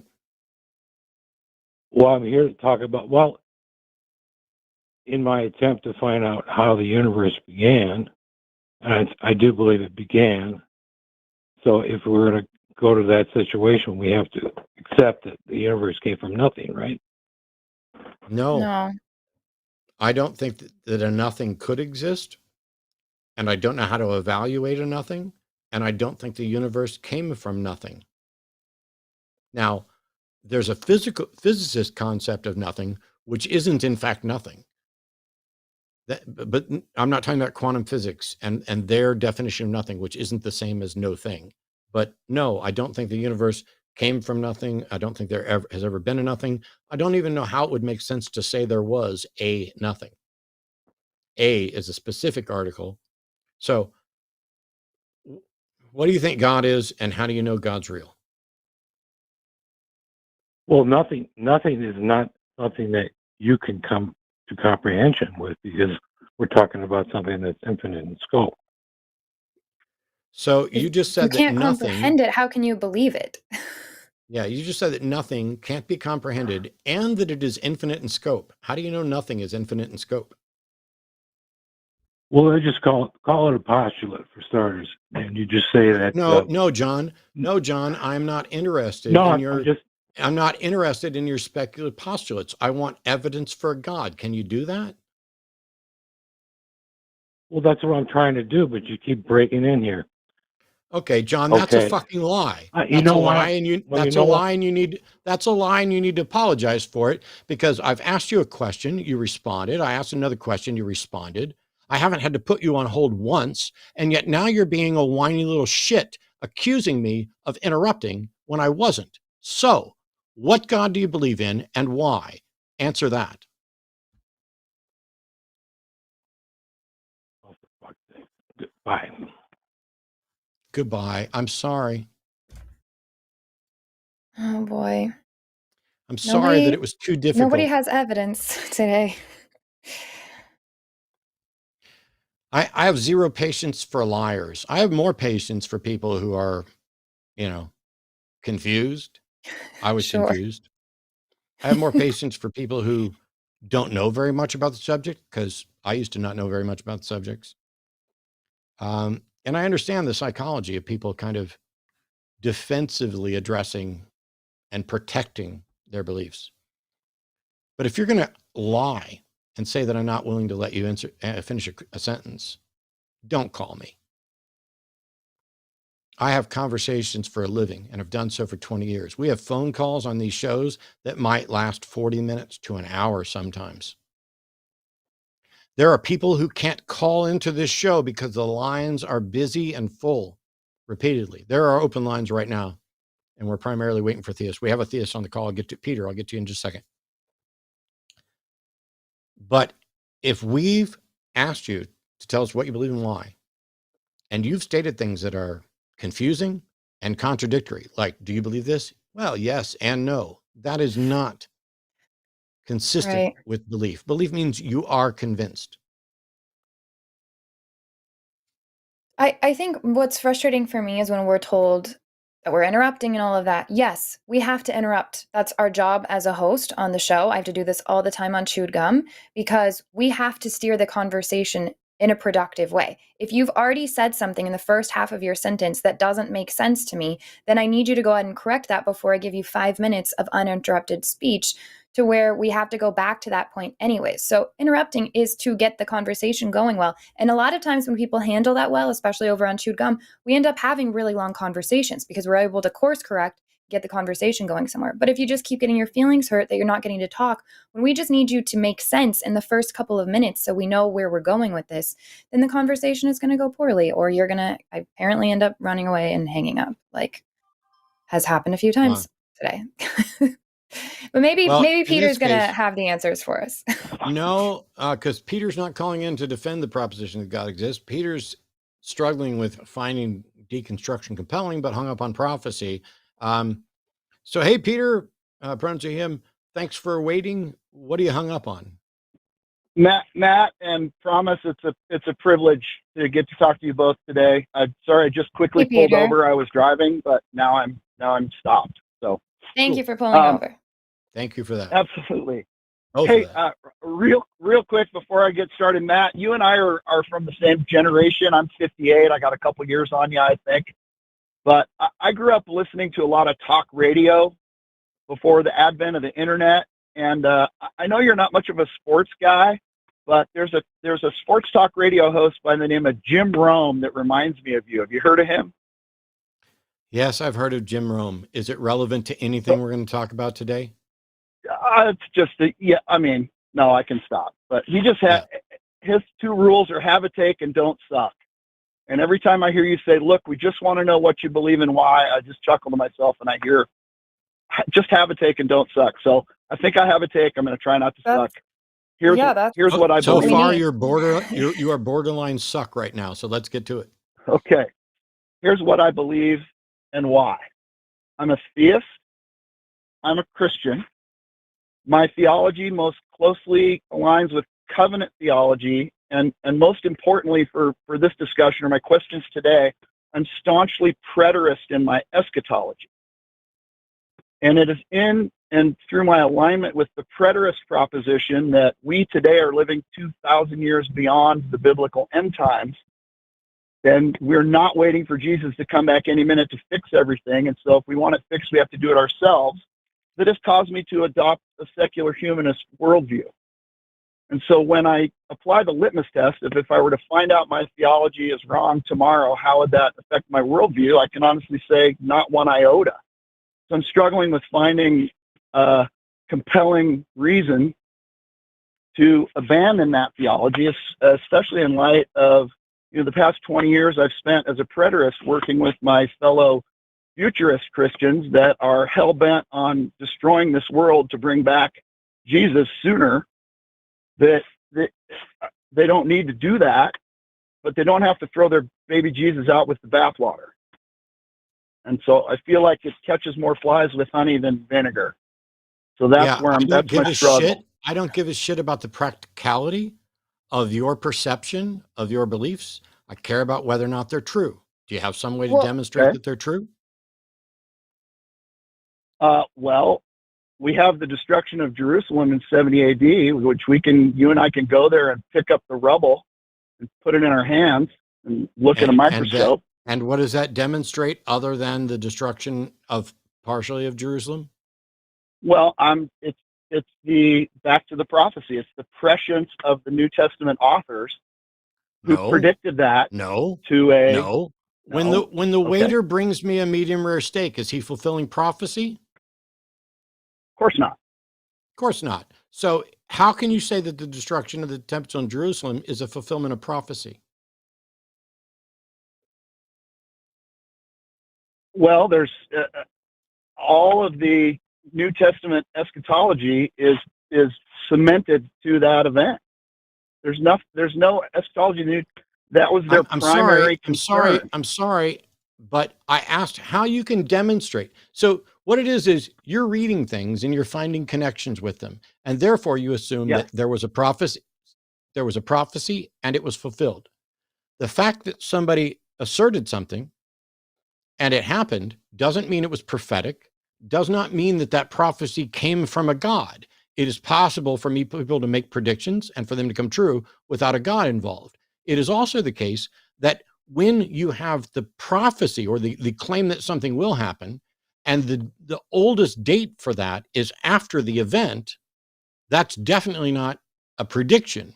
But even if it were a prediction, the fact that a prediction comes true doesn't tell you how it came true. So you need to demonstrate why someone should think that what you see as a biblical prophecy is in fact best explained by a God knowing and understanding and telling us that something was going to happen. Well, I'm unconvinced that the oldest date is after the fact. What's the evidence for that? I'm sorry. Wow, Peter, you suck. Because that was one point, and I don't care if you're convinced of it or not, but my objection did not hinge on whether or not it was predictive.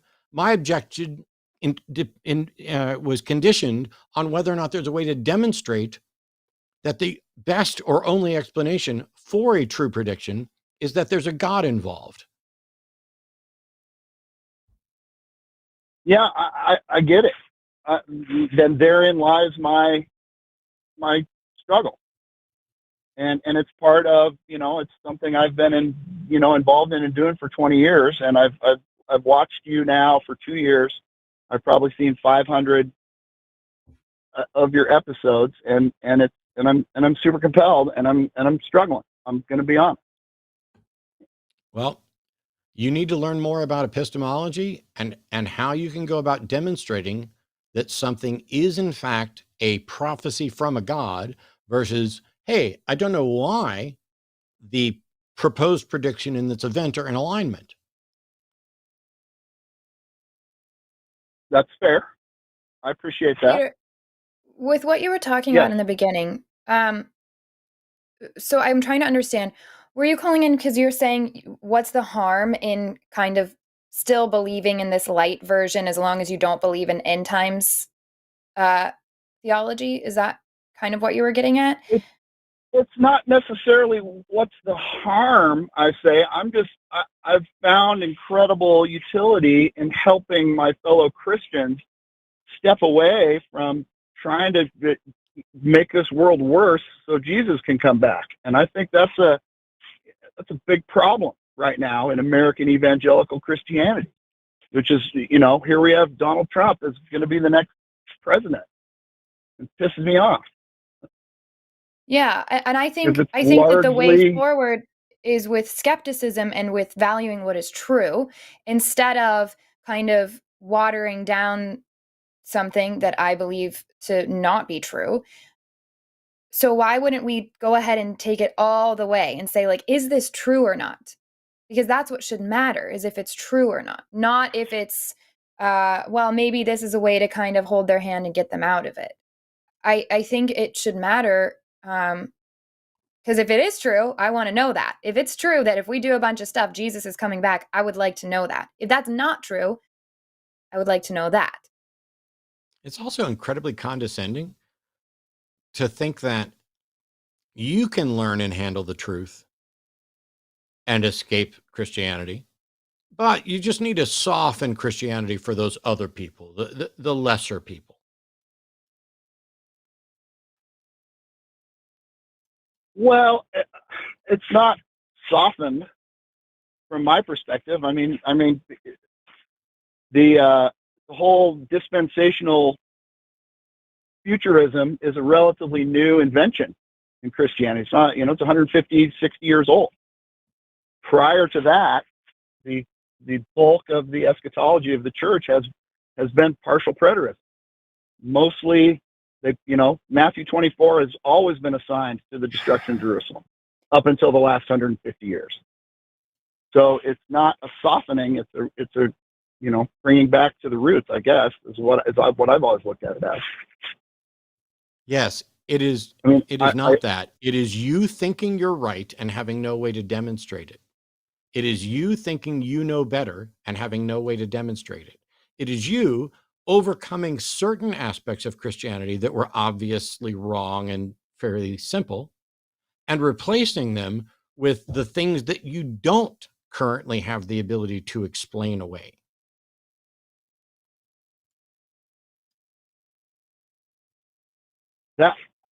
I guess that's fair, and then I guess I'm coming from a typical, the fallacy of, well, what else could it be? I get that. I've listened to you enough that I understand that, and I've almost dialed the phone to you a few times, and just haven't, and I just brought myself to do it today, figuring, you folks will be the guys to set me straight. So, Peter, are you genuinely saying that you have lost belief in so many parts of this, but there's this one thing, this one prophecy that is continuing your belief in this specific God? Yeah, and you're saying like, convince me that's not true because this is the one thing?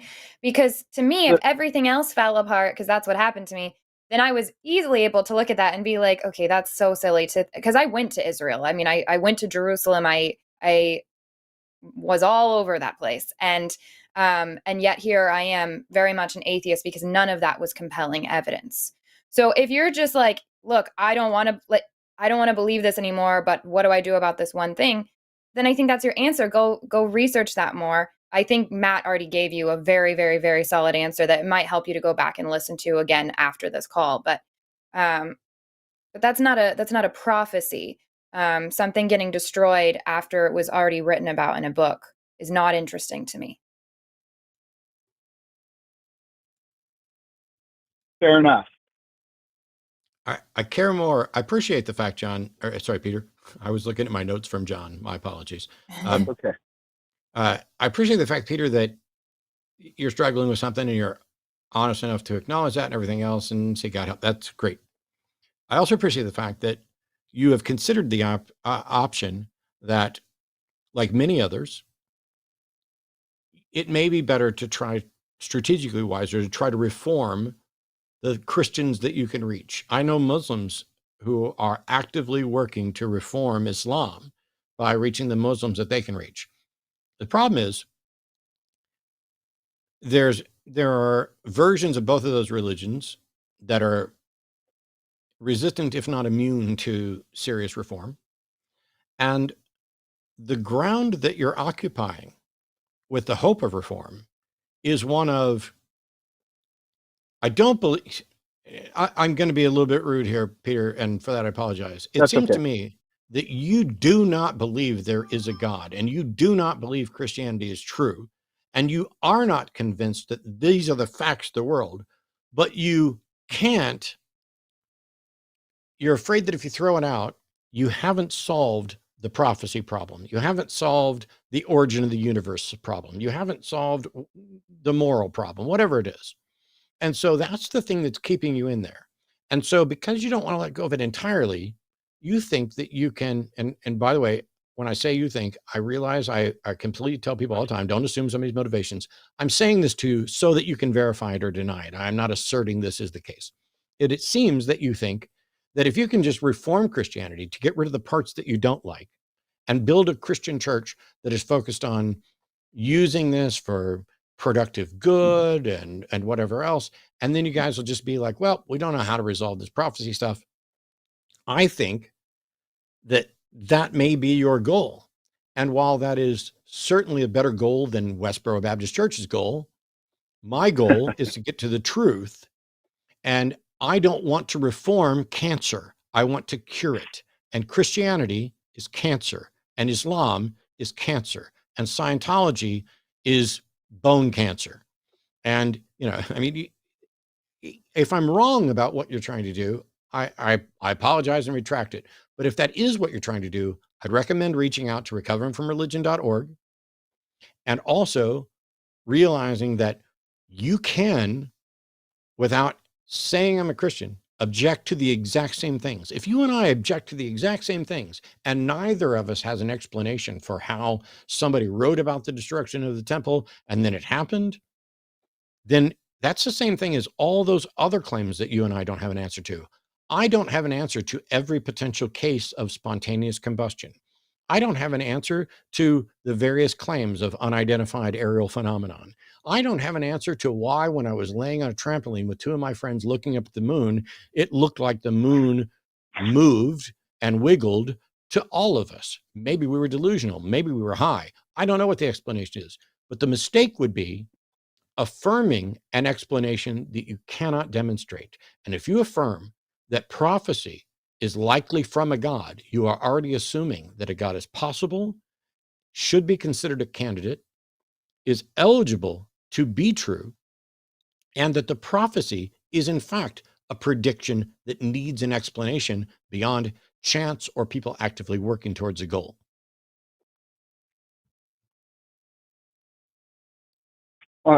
Well said, and I'm going to take that to heart. I have heard you talk about, in your objections to people talking about prophecy, that it needs to be specific. You have a list of things that prophecy would need to be before you would consider Yes. that, but it sounds to me like that wouldn't really do it anyway. It needs for to be you. specific, answerable by a single circumstance without interpretation. If I predict the winning lottery numbers and they're out publicly where everybody can verify that they're out publicly and they turn out to be the lottery numbers, now we have a verified prediction answerable by a single circumstance. Nobody has to interpret. It's not like, the numbers are, well, Matt picked 4, 8, 15, 16, 23, 42, but the lottery numbers were 4, 8, 15, 16, 23, 43. Right. Well, that's close enough. No, it's not. You don't win until you get all of them. Yeah, and I guess go ahead.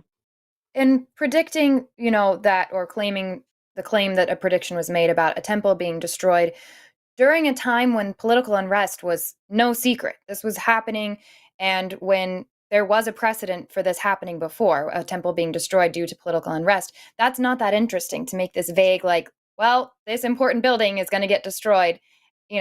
Even if that had been, a prediction, that's still deeply uninteresting when none of the specifics, the Bible makes some really specific claims about prophecies that did not occur. So for this one vague one to be where you're hung up, I think it would maybe benefit you to go look at all the ones that were completely failed and juxtapose them to how vague this one was. Yeah. Sure. I guess for me, I'm stuck on the not one stone will be left standing upon another before this generation passes. Sounds pretty specific to me. It's not just one of these days the temple's going to be destroyed. Sounds like poetry to me. That's and I Yeah, it have sounds no like poetry. evidence that not one stone is left standing on another.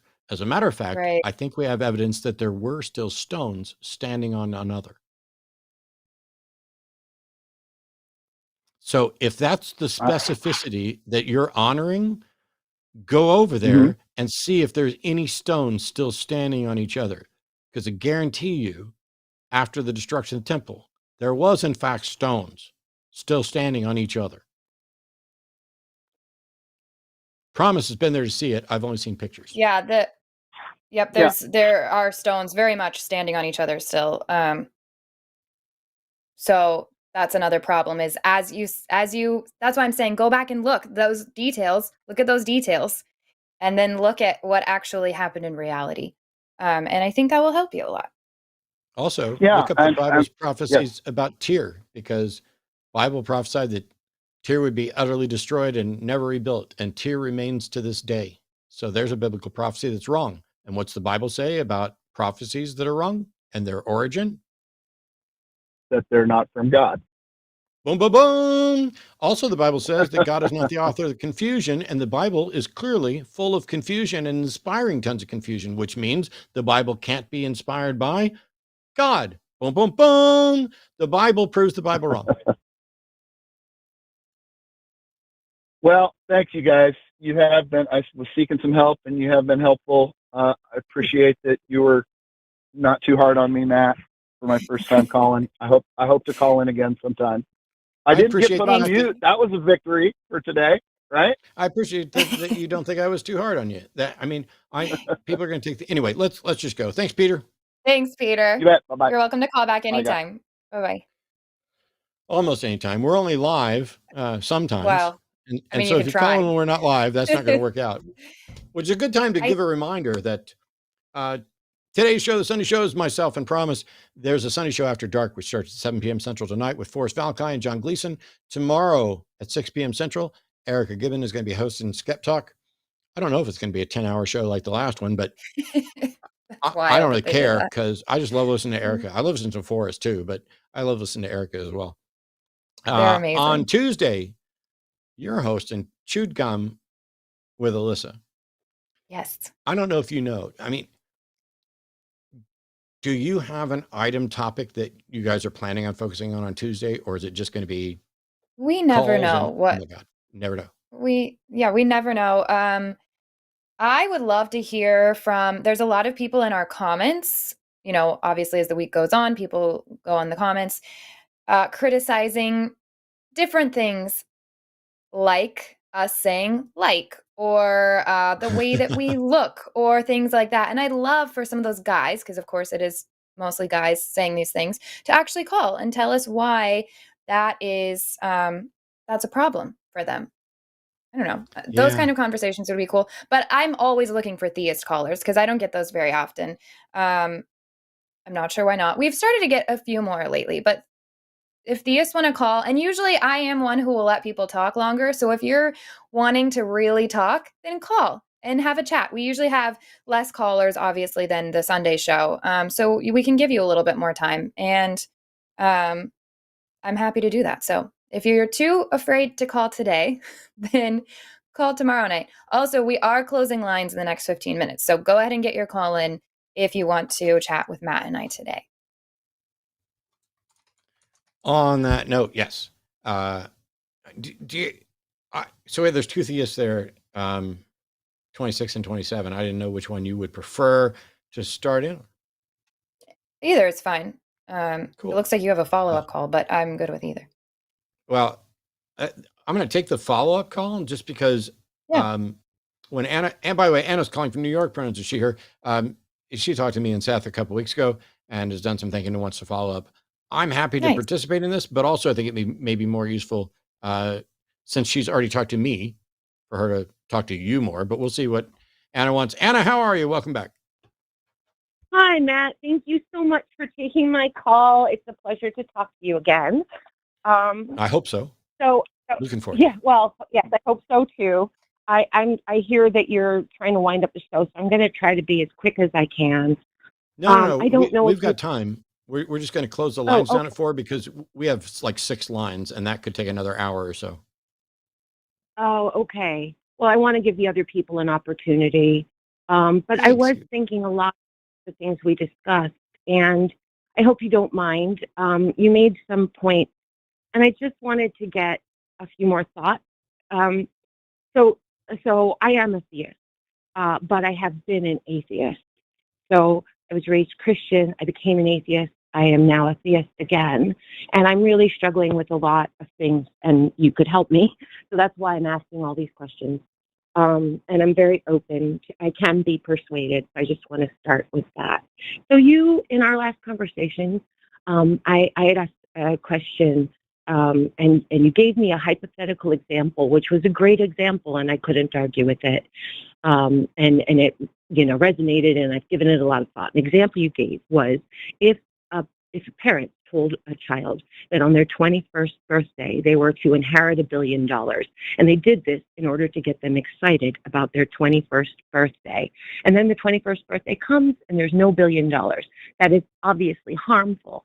And who is to blame in doing that? Is it the lie or the people that told the lie? And I couldn't argue that, and I do agree with that hypothetical example. However, what if we changed it a little bit? What if the hypothetical example is not that you're going to inherit, just that you're going to inherit $1 billion, but on your 21st birthday, the reality is that person will become impoverished and bankrupt and penniless and homeless and live that way for decades to come, and there's nothing anybody can do about it. So that child is going to be thrust into a miserable, horrible existence. And there's nothing the parents can do. There's nothing anyone can do about it. And they know this is coming. And so they tell this story to the kid to get the kid to not despair, to not give up, to at least enjoy the 21 years with something hopeful to look forward to. So in other words, if we're equating that 21st birthday to be more like death, which is what I think religion speaks to, how then? Like, what then? Then is it good? Then is it acceptable? Or do you still feel, no, we have to tell the truth no matter what? I've never said that I think we have to tell the truth no matter what. As a matter of fact, I've said there are many opportunities where a lie may be the most moral thing that one could do. Okay. So in the example that I gave,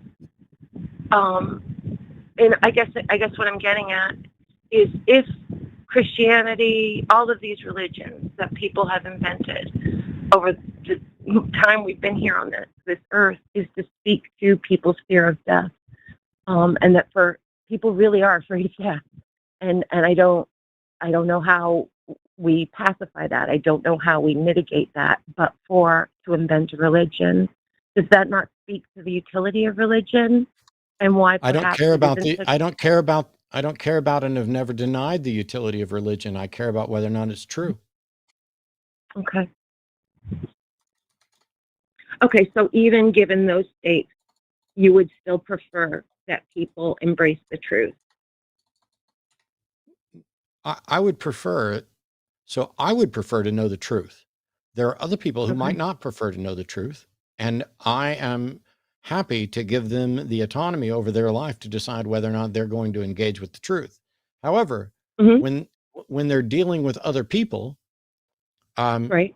if they are spreading something that is not the truth, I think I have a moral obligation to object to that because now they're impacting other people's lives. Okay. That makes sense. Yeah, I can understand that. Yeah, the thing I So, was talking about the 21st birthday thing is, well, anyway, go ahead. There, by the way, there's organizations that specifically try to deal with grief from a secularist perspective. I already mentioned Grief Beyond Belief earlier, but the fear of death is one of many things that manages to keep people believing something, even when they don't have a good reason. And my question then becomes, like, there are people. I think we talked about this when you were on with me and Seth, where would you want to know if you were going to die, when you were going to die? Like, I'm happy knowing if I know exactly when I'm going to die, that'd be fine. Other people would not want to know. And that's a personal preference. However, what would it be like if somebody knew exactly when you were going to die and you decided you wanted to know and they told you, but they lied? oh, that's interesting. Yeah, that wouldn't be good. Yeah. And to me, that's exactly what religions are doing, because people want to know that death is not the end, that they're going to get to be reunited with their loved ones, that they're not alone, that there's somebody who knows them, loves them, that while they are ignorant, somebody has all the answers. And religions quite often lie to people and say that all of those things are the case. Or if it's not a lie, it is religions make claims about those things that they cannot demonstrate are true. Yeah. No, I agree with that. I think, like the title of this show is Can You Prove, God? I don't think anybody really can. And I think a lot of religion depends to a certain degree on to what degree are you willing to self-delude, like you have to be able to be able to have faith because these things can't be proven. So, in order to get comfort from the story that you're going to continue on past your death and meet all your loved ones, you have to take that on faith, because I don't think there is any religion that's proven it, and I don't think there's any science that's proven it.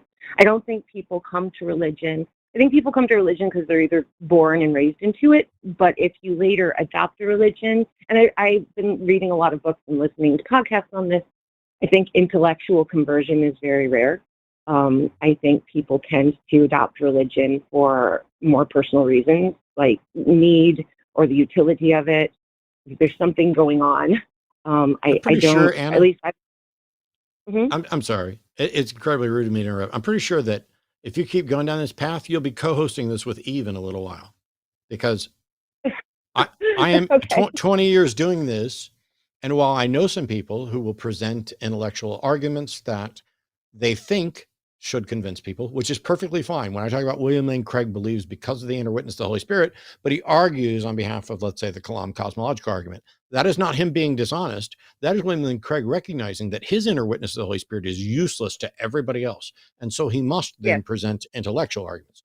That's all fine. Yeah. But generally speaking, and I used to joke, nobody became a Christian because of the Kalam cosmological argument. Definitely nobody became a Christian because of presuppositional logical arguments. It's just, this is what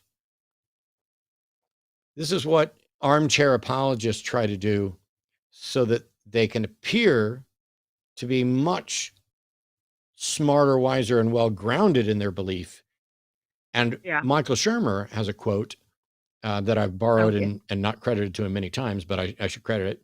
And that is, smart people are very good at rationalizing things that they came to believe for non-smart reasons. And Yeah. so as soon as you're now belief and you're committed, and then when it's challenged, rather than realizing you probably don't have a good reason, you try to bolster up the best reasons you can come up with, because otherwise you're faced with, oh wow, maybe I'm the irrational one. Are we the baddies? Yeah, exactly. And I've been down that path. And I've heard a lot of the arguments for trying to link God with science, and that science is more and more pointing towards God. And it does sound very compelling, when they How talk can that about be? things. How What's can that? science that is permanently, or at least let me retract that. How can science, which is currently prohibited from making any assessments of the supernatural because we have no Mhm. mechanism by which to test it, how could science be gradually moving closer and closer to God? They don't come right out and say that. They more so say they use this sort of vague terminology, and they get you down their thought path, and it can seem very plausible until you take a step back and think about how they started, that it's pointing towards God. Now that it's You know what proving else? God, but what? You know what else works exactly like that? What? Conspiracy theories.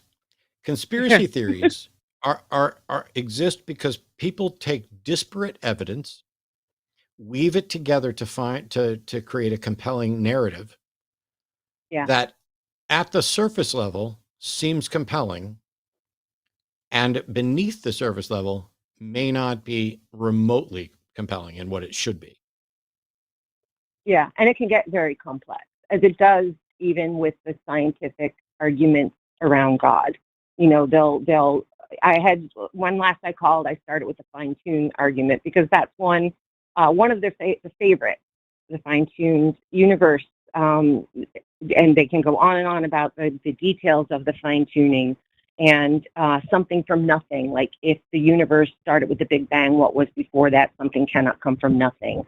And then they can get into all kinds. They can even get into evolution and start questioning that from a scientific basis. So, and the nature of how a cell works and how did life originate, and it can. And there are actually scientists who have chimed in.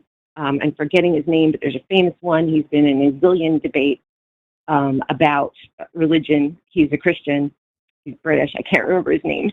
But I don't think, I don't think anybody really converts based on that. I don't know anybody who has become atheist for those reasons. In dealing with people who have religion, I don't know that even that's really what's going to dissuade them from their religion either. So if, people are not converted via reason, via logic, via science, they convert for emotional reasons. They're either indoctrinated into it, or if they choose it later in life, it's for some emotional reason. It's for some personal reason. So I don't even know if telling people, hey, factually, you're simply wrong and you can't prove God and your religion doesn't prove God and these things that you're believing are a lie, will that really even dissuade them? And I guess that's kind of why I'm asking all these questions. How do you do that? How do you, and can it, I mean, I know people have become atheists, but, if your choice to believe in God has to do with things like fear of death, of missing people that you've lost, the horror and the misery that so many living beings experience in life that cannot be answered, that we can't fix it, we can't do anything about it. There's predation. How do you answer that? Well, you can't. So you have to believe in something else. You have to teach yourself to believe in. No. You were doing so good. Yeah. Okay, dissuade me. That's why I'm calling. You built up this whole thing of you can't answer this, which may or may not be true, but currently I would agree we don't have a way to answer that. And then you say, so you just have to believe. No, you don't. That's the whole point. That's skepticism. And not only do I not have to believe, but it would be a mistake to believe, because what happens, Anna, when you believe something and it's not true? Do you keep looking for the right answer once you've accepted the wrong answer? Yeah. If you believe, if you accept a wrong answer out of comfort, you are done in your search for the truth. You've decided that comfort is preferable to truth. And that But means you'll don't never find the truth. but don't people do that all the time in life?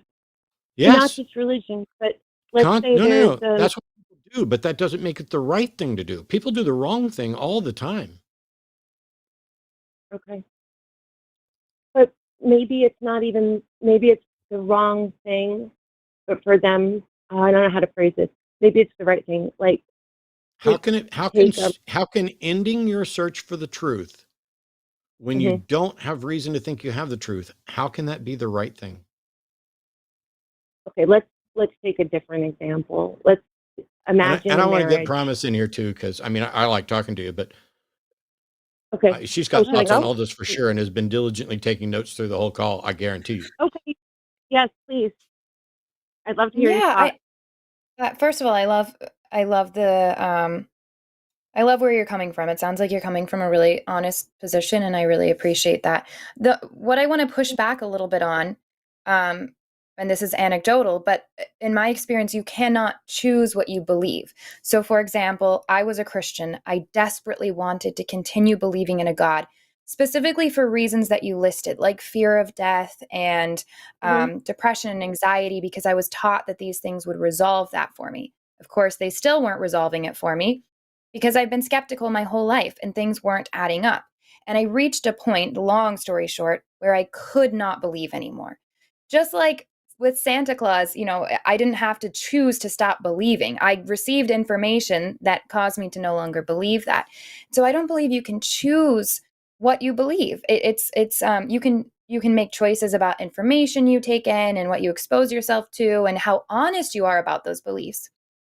But to me, when I Right. hear someone say that, and I'm not saying you're saying this at all, but when I hear somebody say, well, I'm choosing to believe there's a God because it gives me comfort and answers, then my question is, do Mhm. you really believe, or are you just living as though you believe something because it's easier to cope with than actually looking for the life skills it would take to confront really important things like learning how to grieve. I had one of the first things I did when I became an atheist is put myself through intensive therapy to learn how to grieve. And it was life changing. It helped me. I don't have fear of death anymore at all.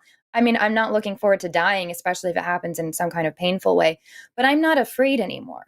I was deeply afraid of that when I was a believer. Now I accept that this is part of life. And that's part of what makes each day valuable for me is that I don't know, and I don't think that there's anything after this. And so this is what I have, and I enjoy Right. these moments.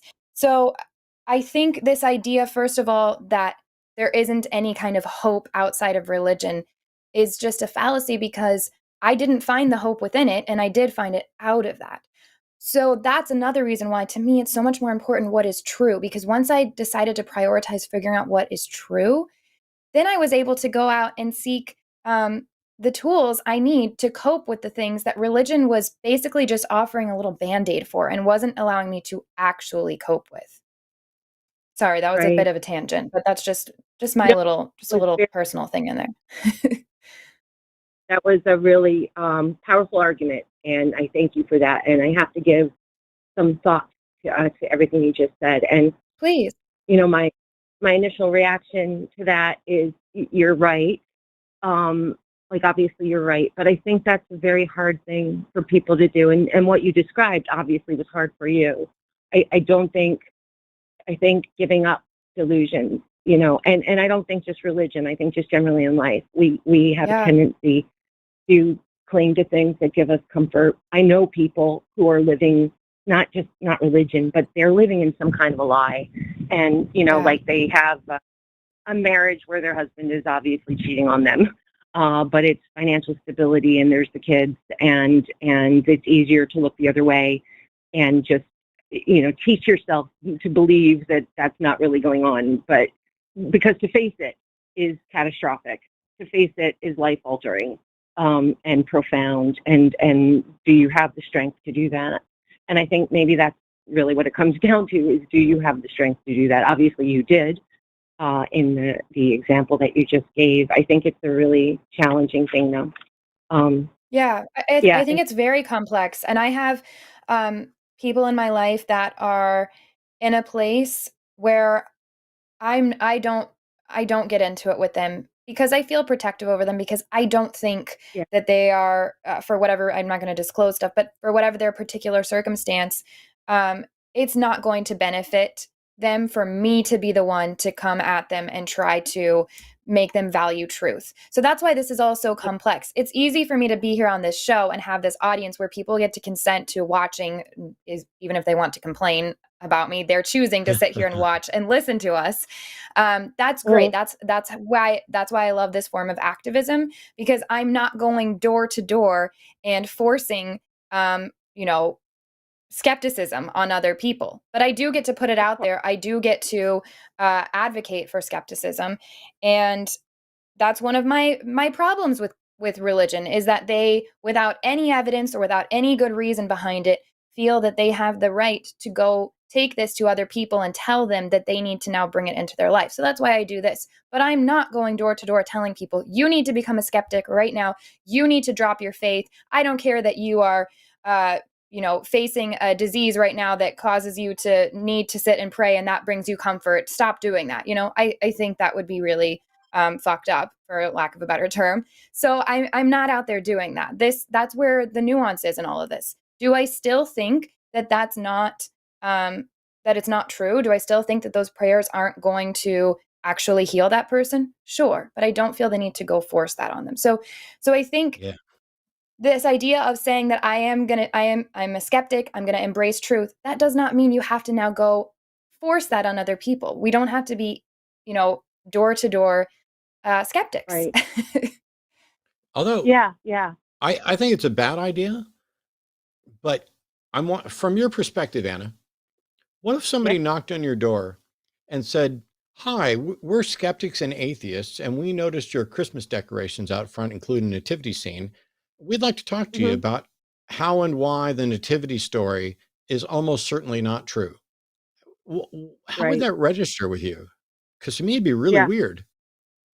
Yeah, it would be very weird, and I never even imagined such a thing. Although it makes a very good point, because I've had exactly that happen to me with religion. I was heavily pursued in my early 20s by the Mormons. They caught New York City subway, and I was lost. And there was a young woman who, about my age, who helped me navigate the map, the subway map. And I didn't know anyone in New York at all. So we exchanged numbers because, hey, I love to make a friend. And next thing you know, they're turning up at my work. They're turning up at my front door. It was crazy. So I hear you. Did she have a Subaru? I'm kidding. That's an inside joke to make Arden laugh. I promise you. Okay. Yeah. So that was crazy when I was young. And you're right. Atheists don't do that. I've never even heard that would be, you're right, wild. And it speaks to the point that was just made that I wanted to comment on, which I'm so happy that you said that, that you explained that you don't go door to door, that's not the mission, that you're just putting it out there. Because one of the things I had mentioned in my last call, which I think you just answered, and I was going to ask, but now I'm not, is I think something that bothers me a little bit about evangelical atheism is it has gotten a bit, or it did for a while, I felt was a little aggressive, but I think you've kind of enlightened me about that. And when I say aggressive, I mean things like when I would hear some of the debate or hear some of the lectures that some of the atheists, we're talking many years ago, when the whole movement kind of started up,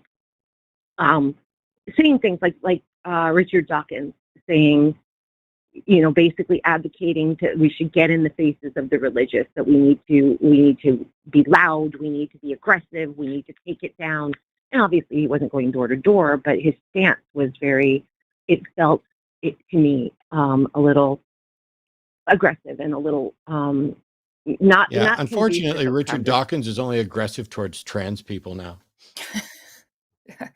Yeah, I think another important thing to remember about atheism is it's not something that indicates anything about all of us that call ourselves atheists, except for that we don't believe in a God. So we're all going to have wildly different. I mean, you can watch how Matt and I sit here on the show together and we respond to things very differently.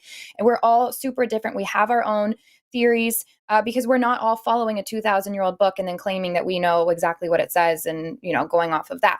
We're different people with different personalities and different approaches. And for example, if you go look at my content on Instagram, some of it is really aggressive. I say some things because I'm intentionally poking the bear because I want to spark some critical thinking. That's what helped me actually start questioning some things as I saw that aggressive content. However, if you sit and talk to me, I am never doing that on a one-on-one level because I don't think that's the way to go about these conversations. I much more prefer actual dialogue and conversation and getting to know the individual I'm talking to. But what I agree with is this idea of when what I believe to be ridiculous claims are asserted over and over and over again and used to reinforce attempted lawmaking, used to reinforce really bigoted ideas and social views, then I am going to just as loudly respond back with how ridiculous I think this is. That, again, that doesn't mean I need to go onto someone's face and scream at them. That's not my style. That's not what I do.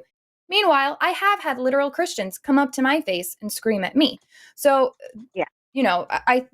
one of my favorite things about atheism is I get to just be myself and not believe in a God because that's all that tells me. Everything else is up to me. What I want to figure out, my worldview, how I approach things. I'm not subscribing to anybody else's way of being an atheist. The only thing that keeps me being an atheist is that I don't believe in a God. I tell you, Anna. Well, I think. I'm sorry, Anna. I'd love to do like a whole show where the three of us just sit here and talk and give each other stuff to think about and be supportive. But there's a bunch of other people on hold that I want to make sure I get to.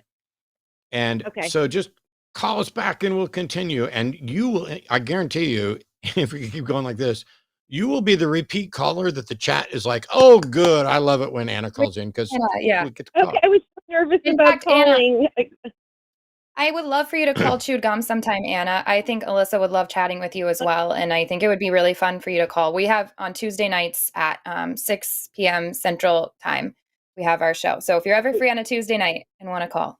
Tuesday at 6 p.m.? Yeah, Tuesday nights. Yep, same number, same place.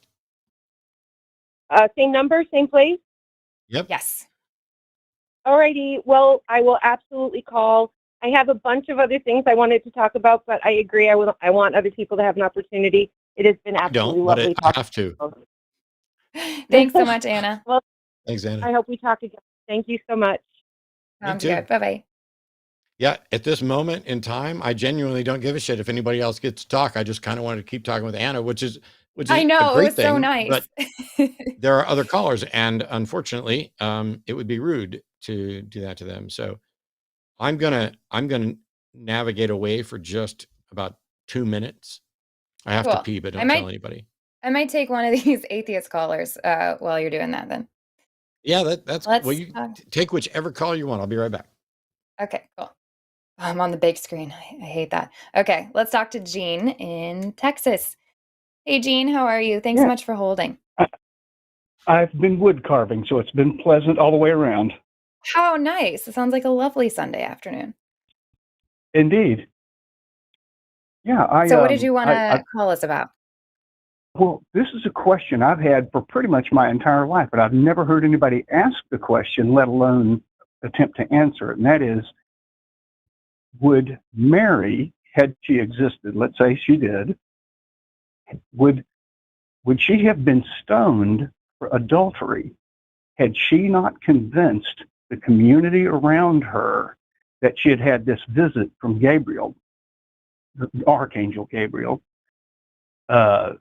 stating, that she was going to give birth to the Son of God? This question isn't broached in the Bible, except for some tiny little piece when Joseph gets visited by an angel because he was thinking about putting her away privily. Well, obviously it was at least embarrassing to him.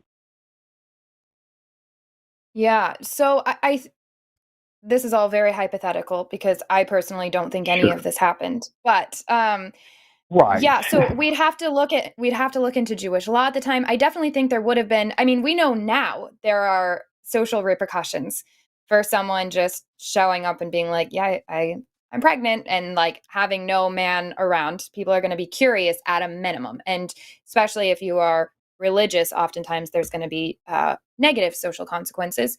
But from what I know, she didn't convince everybody else. It was Joseph that said, "I'm going to be with you," and that was the whole point.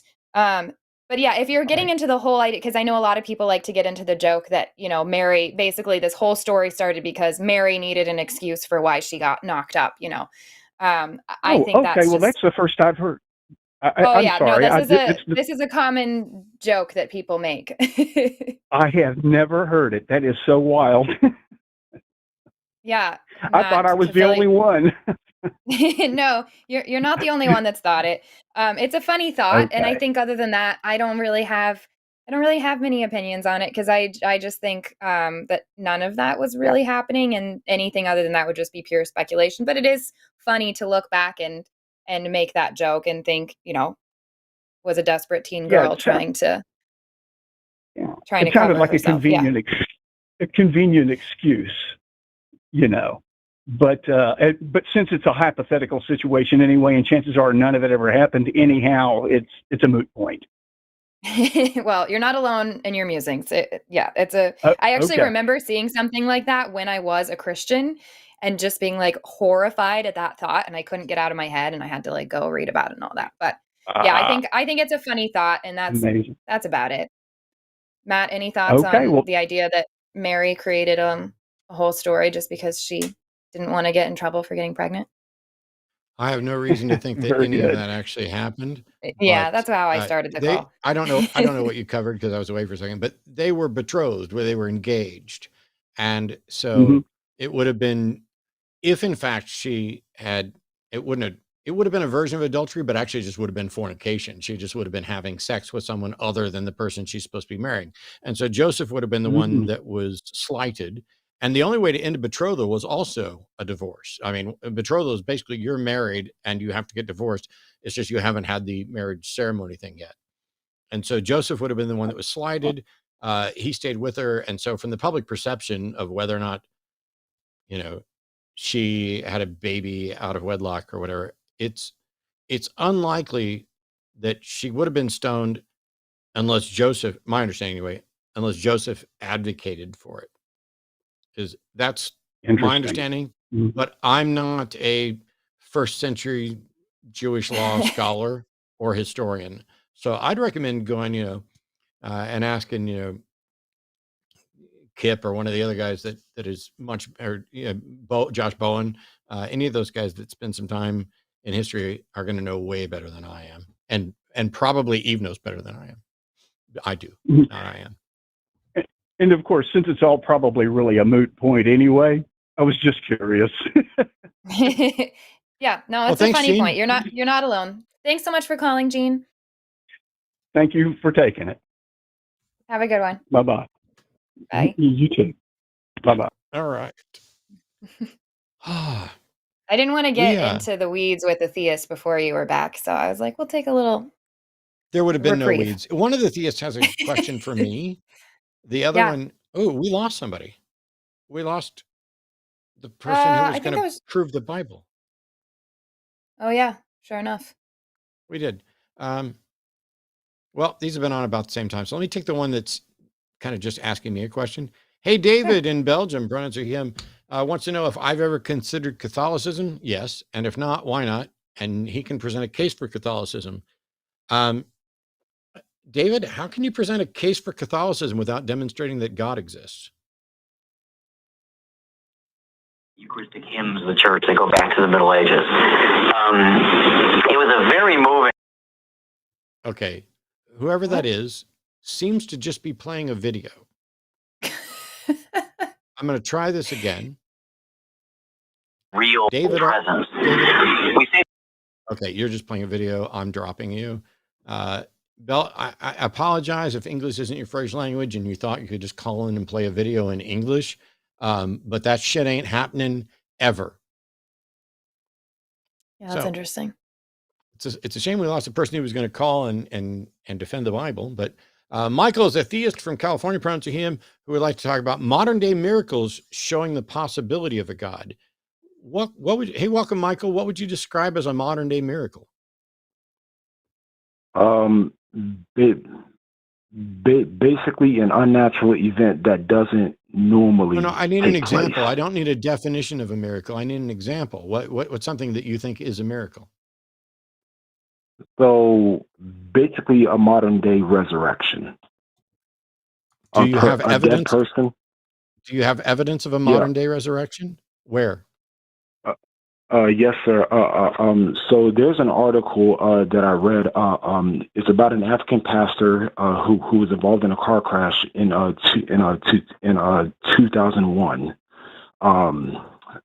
The whole account is pretty well detailed. He was involved in a car crash. He was Daniel Ekachukwu. Yeah.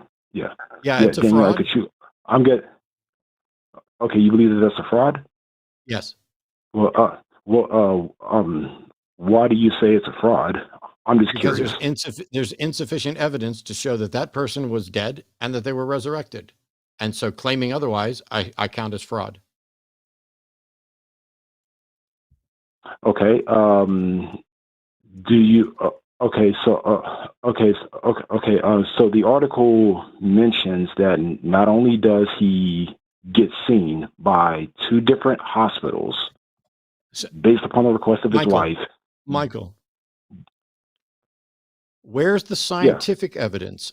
All you're pointing to is that people are telling a story. Where's the scientific evidence to confirm what they saw? Well, I guess given the fact that it's just that it was recorded and documented as far as the details, as far as the time, where he was placed and all that stuff. Michael, where is the evidence? Every one of the people who is saying this is telling a story. Now I'm asking, how can we tell if their version of the story is true and correct? That it was that their story was documented is separate from whether or not. And here's the other thing, Michael. Let's assume for a second that Daniel Ekachukwu died and came back to life. How do you, even if we assumed that, how do you show that that was because of a God at all? Well, my personal reasoning is based on two factors. The idea that this miracle, among others, is consistent with the miracles that are recorded in the Bible, not just the resurrection, but not just the resurrection of Jesus Christ, but also with Lazarus as well as also other healings. That's irrelevant. What's your other one? Well, the other one, is consistent with. Dang, I forgot my second point already. Crap. So, the fact that a resurrection is consistent with the resurrection in the Bible is irrelevant. A resurrection is always going to be consistent with a resurrection. There, you have a case where somebody died and came back to life. Right. But the fact that things are consistent tells you nothing about how or why they're consistent. And the reality is that the reason they're consistent is that humans die and people claim sometimes that they're resurrected. There's been not a single scientifically confirmed resurrection of this nature. Now, if people, air quotes, die on the operating table and are recovered, using paddles and stuff, I'm pretty sure I've died at least once. I had triple bypass open heart surgery. I'm pretty sure I died at least once under some sense. But death isn't an event, it's a process. And you're not dead until you're dead for a long period of time, which is one of the reasons why people are like, oh, Jesus was dead for 3 days and then resurrected, which is wrong even with the story. It was at most a day and a half, even with the story. In Daniel Ekachukwu's story, let's imagine for a second that 20 people came and told you how they watched me get hit by a bus. Somebody came over, checked for a pulse. I had no pulse. They dragged me off the road.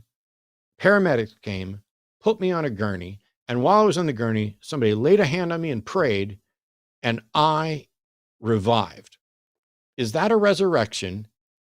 And is it from God? If you were declared dead,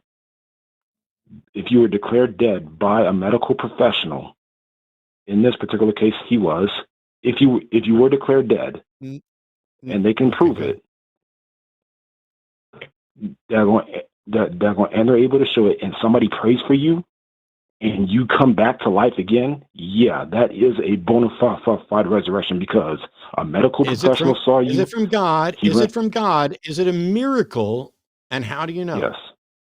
Okay. I'm just going to save you a bunch of time here, Michael, because this is a monumental waste of time. I've already done a full video on this specific claim. It's in my YouTube channel from 3 years ago. It is called Was a Nigerian Pastor Raised from the Dead? I'm going to put a link to that video in chat. Are you in chat with the show? Not right now. I actually turned off the video. You should probably follow my personal YouTube channel. By the way, my personal YouTube channel, which I just linked to chat, if you're watching right now and you're not subscribed, I'm at 196,000 subscribers. It'd be really cool to get to 200,000 before the end of the year. And also I'm going to, end up monetizing that stuff at some point. But I've done a full video on this, going through the facts and the claims on this specific story. I did it 3 years ago. If you watch that video, you will get everything about my response to this in much greater detail, because then it was fresh in my head and now I'm just covering it from memory. But there is insufficient evidence to conclude that the story is true. Michael, can I ask you a question? Yeah. Yes, ma'am. Mm-hmm. So if it turns out that that you come to agree with Matt, which is that this was fraud, let's say this was proven to you without a shadow of a doubt that this miracle did not happen. It was not a miracle. Do you have other evidence for a God, or is this kind of the thing that's making you believe? Well, the reason why I actually came across this story is because it was actually included in a book that was written by I forgot the name of the author. I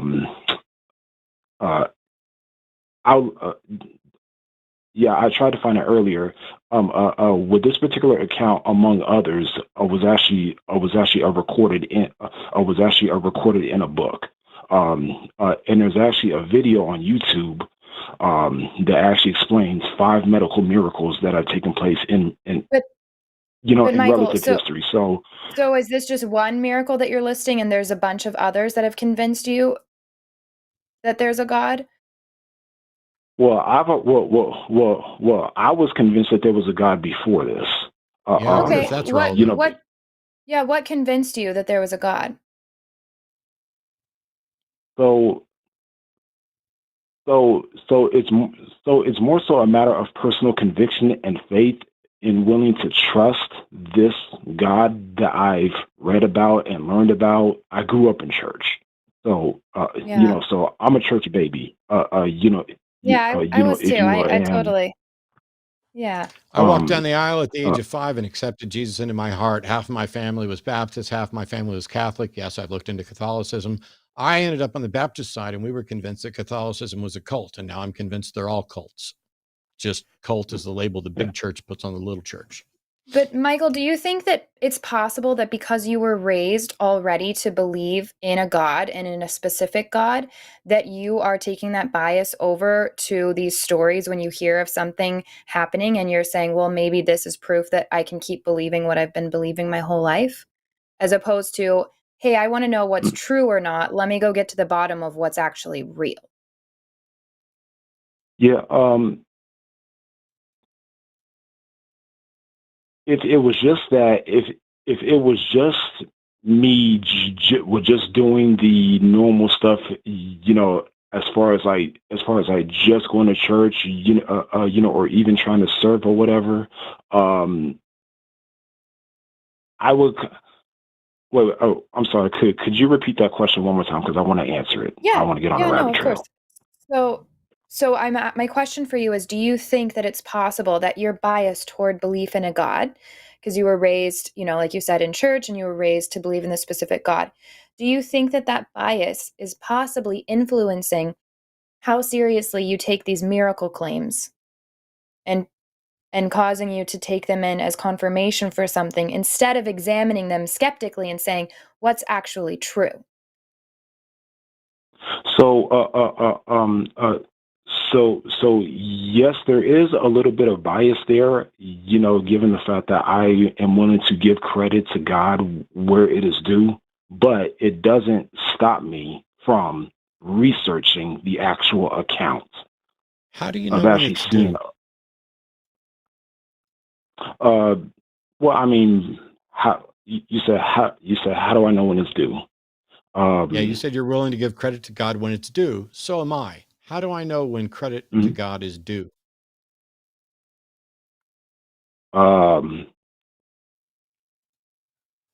I haven't thought about that. Well, I you're haven't. claiming that credit should be given to Yeah, God for I haven't. resurrecting Daniel Ekechukwu, and I'm saying this claim is a bunch of hogwash Mhm. and nonsense, and I did an entire video debunking it. I don't see anything in there to thank anyone for, let alone a God, and yet you're convinced that you're wanting to give credit to God. So how do we tell the difference between when we should give credit to God and when we would be wrong to give credit to God? Uh, yeah. Um, I guess when the particular act that is done is consistent with something that only a God is able and capable of actually doing. So you're poisoning the well here because I have no idea what a God is capable of, and I certainly have no idea what only a God is capable of. But if the Okay. story Okay. is you're claiming that So it is consistent with what only a God can do, and this particular story, not only do I think it is not consistent with only what a God can do, I think it's nonsense, bullshit, a lie. oh, okay. So can I try to clarify it a bit? So okay. So I'm a human being. If I wanted I hope so. to, let's just say my mother died, right? Or let's just say my mother passed away, right? And Okay. I don't want her to be dead. I don't want that. Too I bad. do not have the means or the ability to be able to bring her back to life after she's dead. I can't do Maybe, that. maybe not. You can't right now. You don't know, but yes, go ahead. Yeah. But but but if I truly do believe that God is able to bring a dead body back to life, they're going to bring a dead body back to life, I'm more inclined, I would be somewhat inclined, not that I wouldn't accept the results, but I would be somewhat inclined to say, Lord, if you want her to continue to live, bring her back. Please, please, bring her back. I don't want her to leave. I don't want her to go. Do you know what you just if it's told your me? will, I want that. Yeah. What you just told me is a really long-winded way of saying, if I believed that God could bring people back to life, I would ask God to bring people back to life. Well, of course you would. I'm not asking what you would do if you believed. I'm asking how and why you would determine whether or not it's believable. If I believed God could bring my grandma back, I'd ask God to bring my grandma back. But I don't believe that Yeah. for half a second.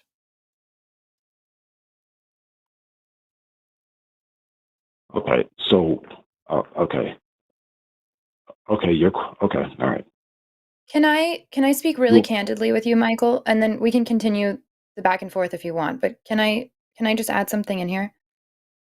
yeah, sure. So I appreciate your honesty saying like you grew up in church and all that. I can relate to you on that level. I did as well. I actually have been in a room as a child where there was somebody that died and everyone was praying over them to come back to life. I've experienced that. Spoiler alert, the person did not come back to life. I believed that they would because the Bible taught us, if you ask for this in my name, where 3 or more are gathered, blah, blah, blah. It didn't happen. So I understand what you're getting at and where you're coming from. What I had never done is actually confront what I believed and why I believed it, other than the fact that I grew up in it. And so what I did my whole life is I looked for reasons why I should continue believing what I believed. Why should I keep praying? Why should I keep doing this? And I found those reasons, because when you're wanting to continue a certain narrative, it's easy to find little things that kind of allow you to hold on to where you're at. And it made life easier for me for a time because I was able to stay in my community. What I don't think you've done, based off of how this conversation is going, I don't know that you've sat and asked yourself why you actually believe this stuff is true, because you're telling us a lot of claims, like this claim that if you believe, God can heal people or God can raise people from the dead, you're going to ask him to do that, blah, blah, blah. I don't know that you've gone and sat down and asked yourself, do I believe this stuff because it's true, or do I believe this stuff because it's what I've been believing and I'm trying to find reasons to keep believing it? I think it would benefit you to go sit down and ask yourself, what is true, and does any of this fit in with that? Okay. All right. One other aspect of that that's important is the concept of falsifiability. If somebody has a proposition and there's no way to prove that it's false, then it is essentially untestable, which means it's unconfirmable. You have to have some way in principle to show that the claim is false before you can even evaluate it to determine whether or not it's true. How could you show that God doesn't exist, the God you believe in? How would I be able to show that God doesn't exist? Yeah. What test would show that the God you believe in does not exist? And you don't have to answer it right now. It's just something to think about. Yeah. Because falsifiability is important. Like, anybody can make a claim that's untestable. I can, and people will say, oh, well, you just have to take it on faith. Well, what that means to me, when somebody says you have to take it on faith, there is no position that you couldn't accept on faith. I could take it on faith that men are smarter than women. I could take it on faith that men are, nicer than women. I could take it on faith that white people are better than any other, pigment and melanin afflicted individuals.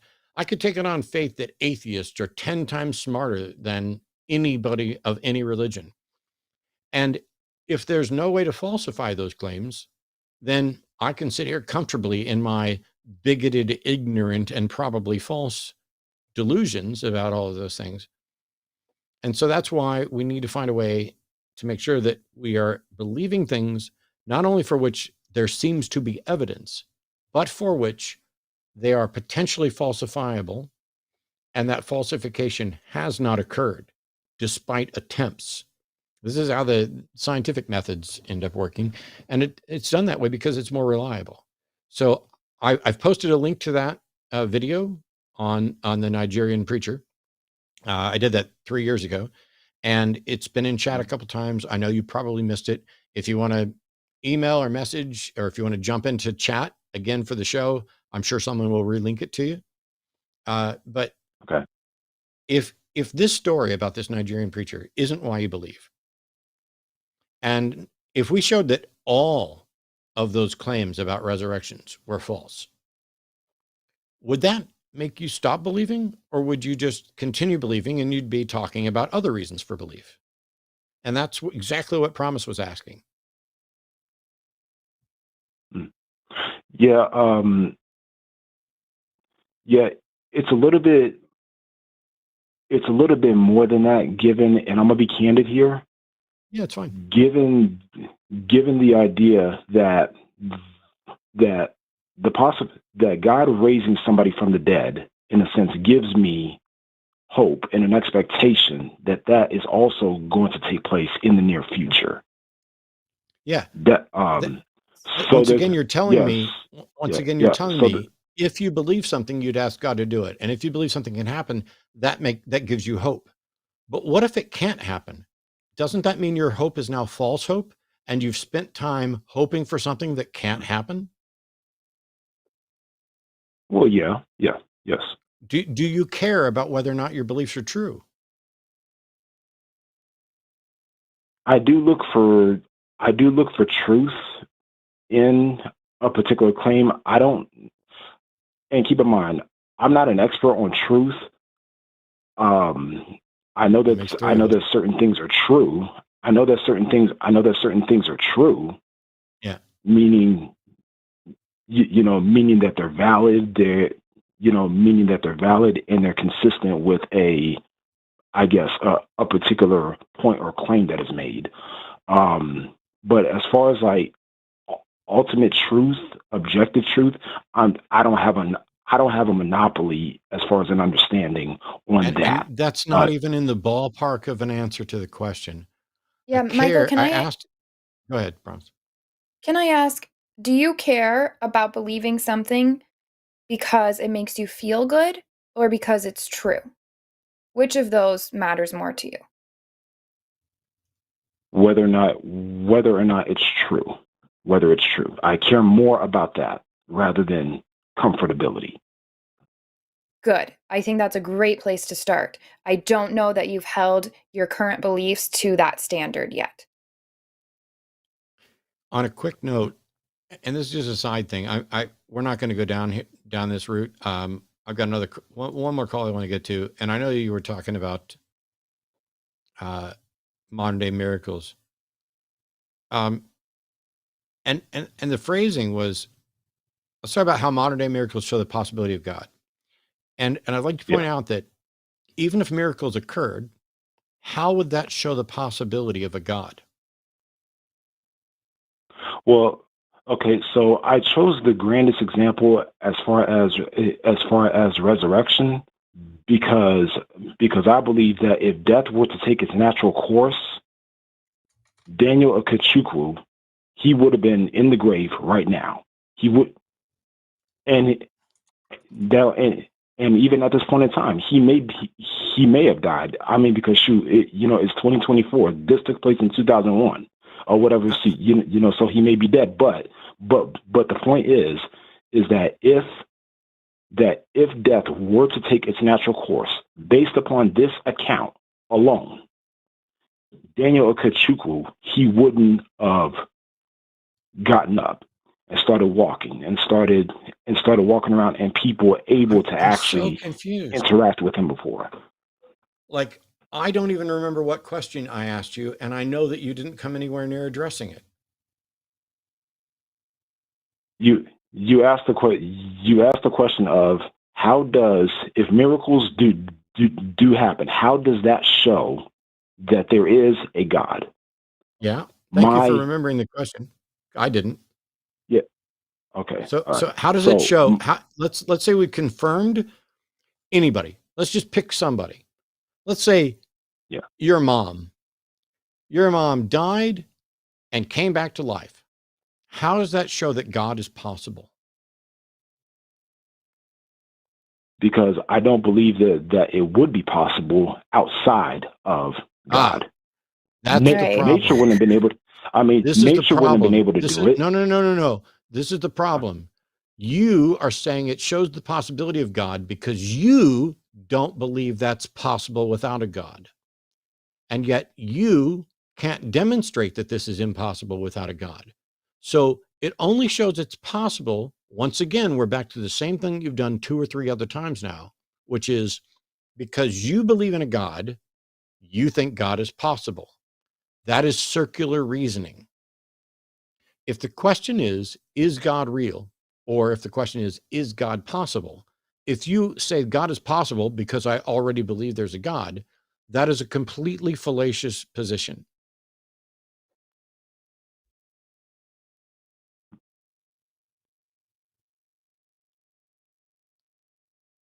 Okay. All right. Anyway, think on that. I appreciate the call, Michael. Yeah, Michael, I think if you go back and listen to this call, I think that would be really insightful for you, and go watch Matt's video. And I'd love for you to call back sometime. I've got Chewed Gum this Tuesday night. If you listen to this and you have further thoughts when you're able to kind of collect yourself and examine some of these things. I'd love to hear where you end up with them. Okay. All right. Yes, And, ma'am. and one last Thank note. you. I'm going to recommend recoveringfromreligion.org. Not that you are recovering from religion, not that you are ever going to find your way out. That's not the purpose of it.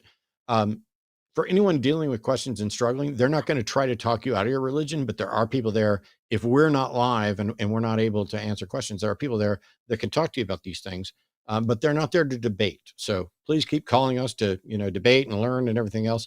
But if you're struggling with this, there are people who've been in your position who found their way out, who are on a hotline with recoveringfromreligion.org.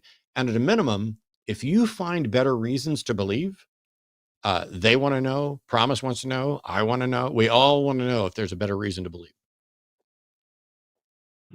Okay. All right. I'll definitely be looking out for that. Thank you. Thanks so much, Thanks, man. Michael. I appreciate it. That's Okay, how Promise. you have a call where you have, sorry, but terrible, really weak arguments and still stay in conversation with us. He remembered the never get questions that muted. we asked. He was respectful. He was pausing. He was listening to what we said, and he was responding. I think his inability to respond, I don't think came from not listening to us. I think that was the hang up that I pointed out of just having to follow his own narrative. But it is possible. We can have good conversations on here. And I don't mention this as a negative at all, but Michael, whether through nerves or some other condition, has a stammer on occasion, and yet it did not inhibit or sidetrack the conversation. So somehow we're able to have conversations despite some difficulties that don't go in the shitter and wind up with. Yep. And by the way, he remembered the question when I had forgotten. Right. I had too. I was sitting there. I was like, oh, wait, what was it? And he remembered. So he was being honest in his attempts at answering. All that being said, Michael, if you listen to this again, I hope you are, and I hope you do. You're welcome to call back anytime. Would love to talk to you.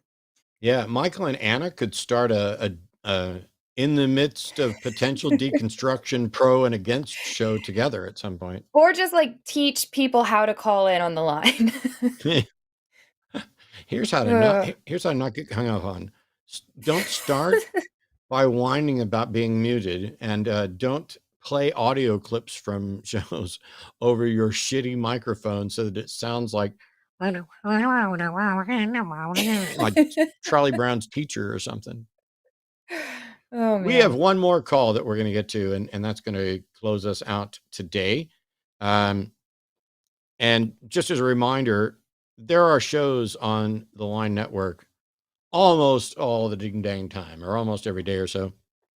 I've already gone through the schedule. Obviously, Sunday's a Sunday show. Tonight's Sunday show after dark is going to be Forrest Valkai and John Gleason. So just tune back in a couple hours. We're going to end here like at 5. You'll have a 2-hour break before you get Forrest and John on here. No reason to go watch anything else in the interim. You can just, eat, relax, smile, enjoy your life.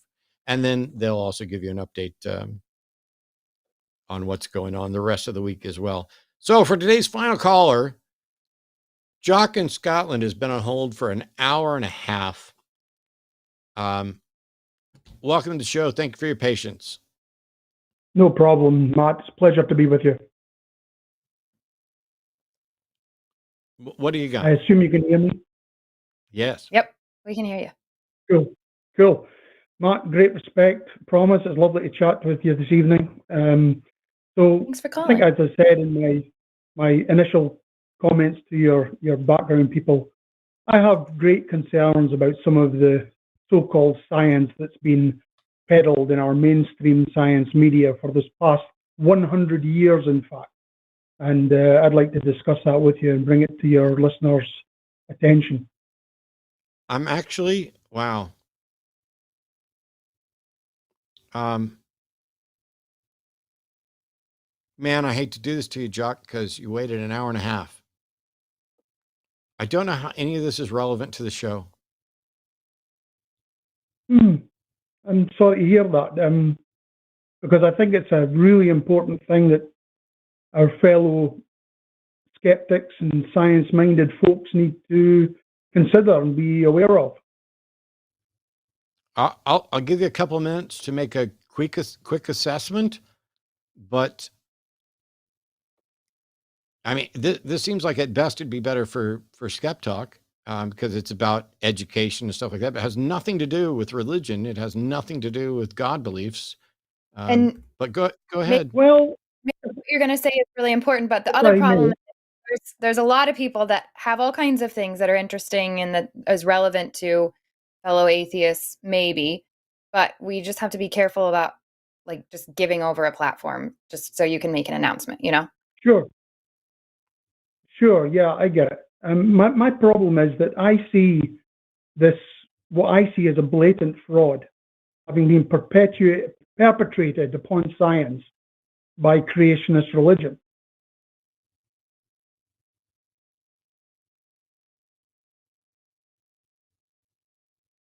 Hello?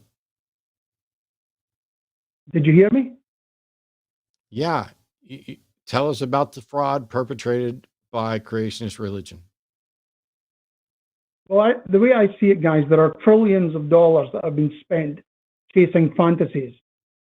One of the biggest that's very obvious to everyone is the ITER project in the south of France, which is spending hundreds of billions of dollars chasing a dream that has not been proven, for which we have no evidence. It's a technology for which we have no evidence. Yeah, this is absolutely pointless for this show. I don't know what you're talking about, and they get to spend their money however they want, and you need to take it up with them. The Line Network and the Sunday Show has nothing to do with any of that. Well, yeah, well, I mean, yeah, by all means, I can call into Skeptalk.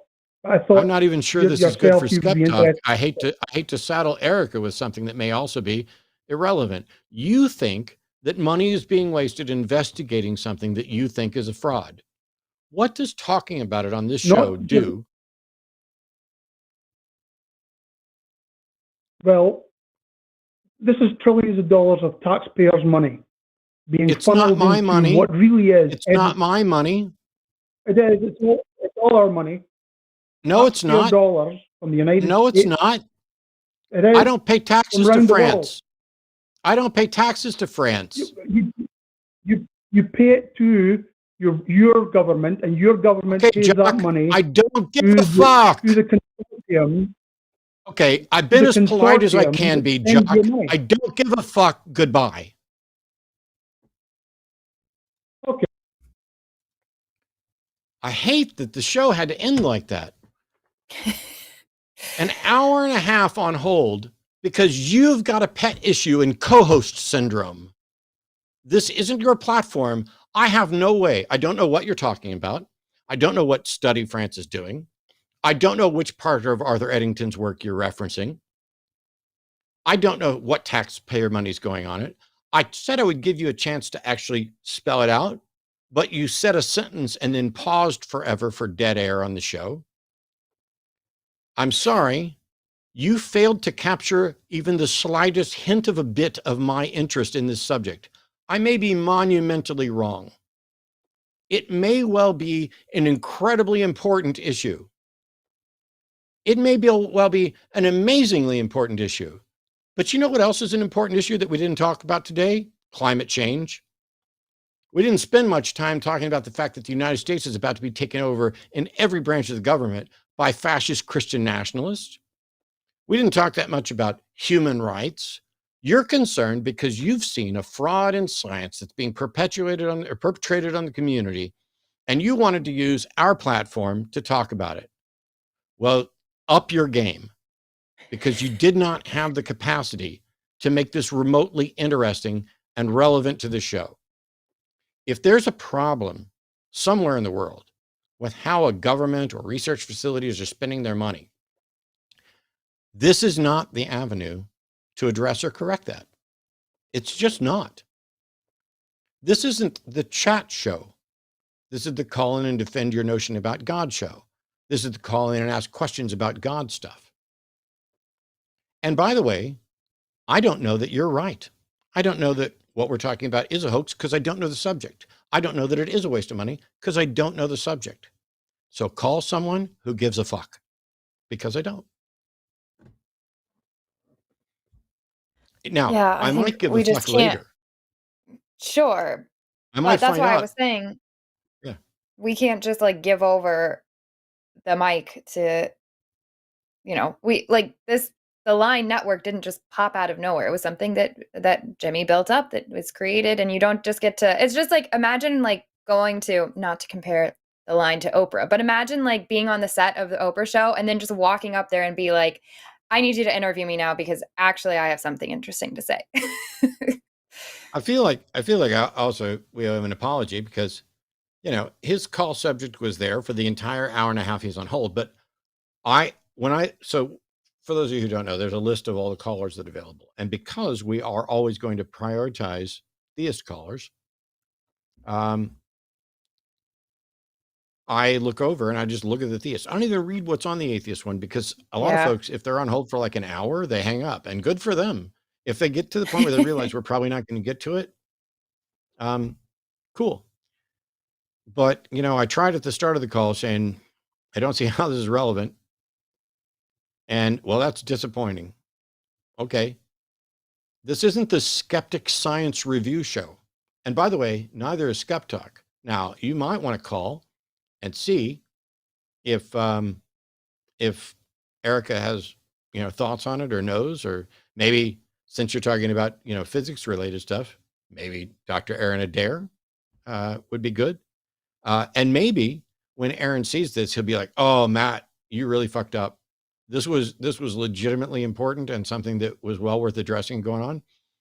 And I have confidence that if that's the case, Aron will actually tell me that and be able to convince me of that. So if I'm in the wrong here, my apologies. But why don't we just delete? Well, they're not going to delete it, but in my brain, I'm going to delete that last call and say, what a fun show. We had some good callers, we had some not so good callers, but even the not so good callers, there were good points made.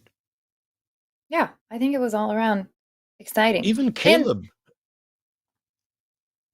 Caleb didn't have a good time last time, but this time the call went well. Yeah. Yeah. Yeah, and we had, what I always love is when there's some examples of some really solid callers, and we definitely had those, and I appreciate it. I always, just people being honest. I don't care if we believe the same thing or not, but when you're able to engage with me honestly, I love it. It's the best. Absolutely. And that, ladies and gentlemen, that's a show. I mean, there's going to be another one in 2 hours and 3 minutes, but let's at least let Arden get some food and take a break.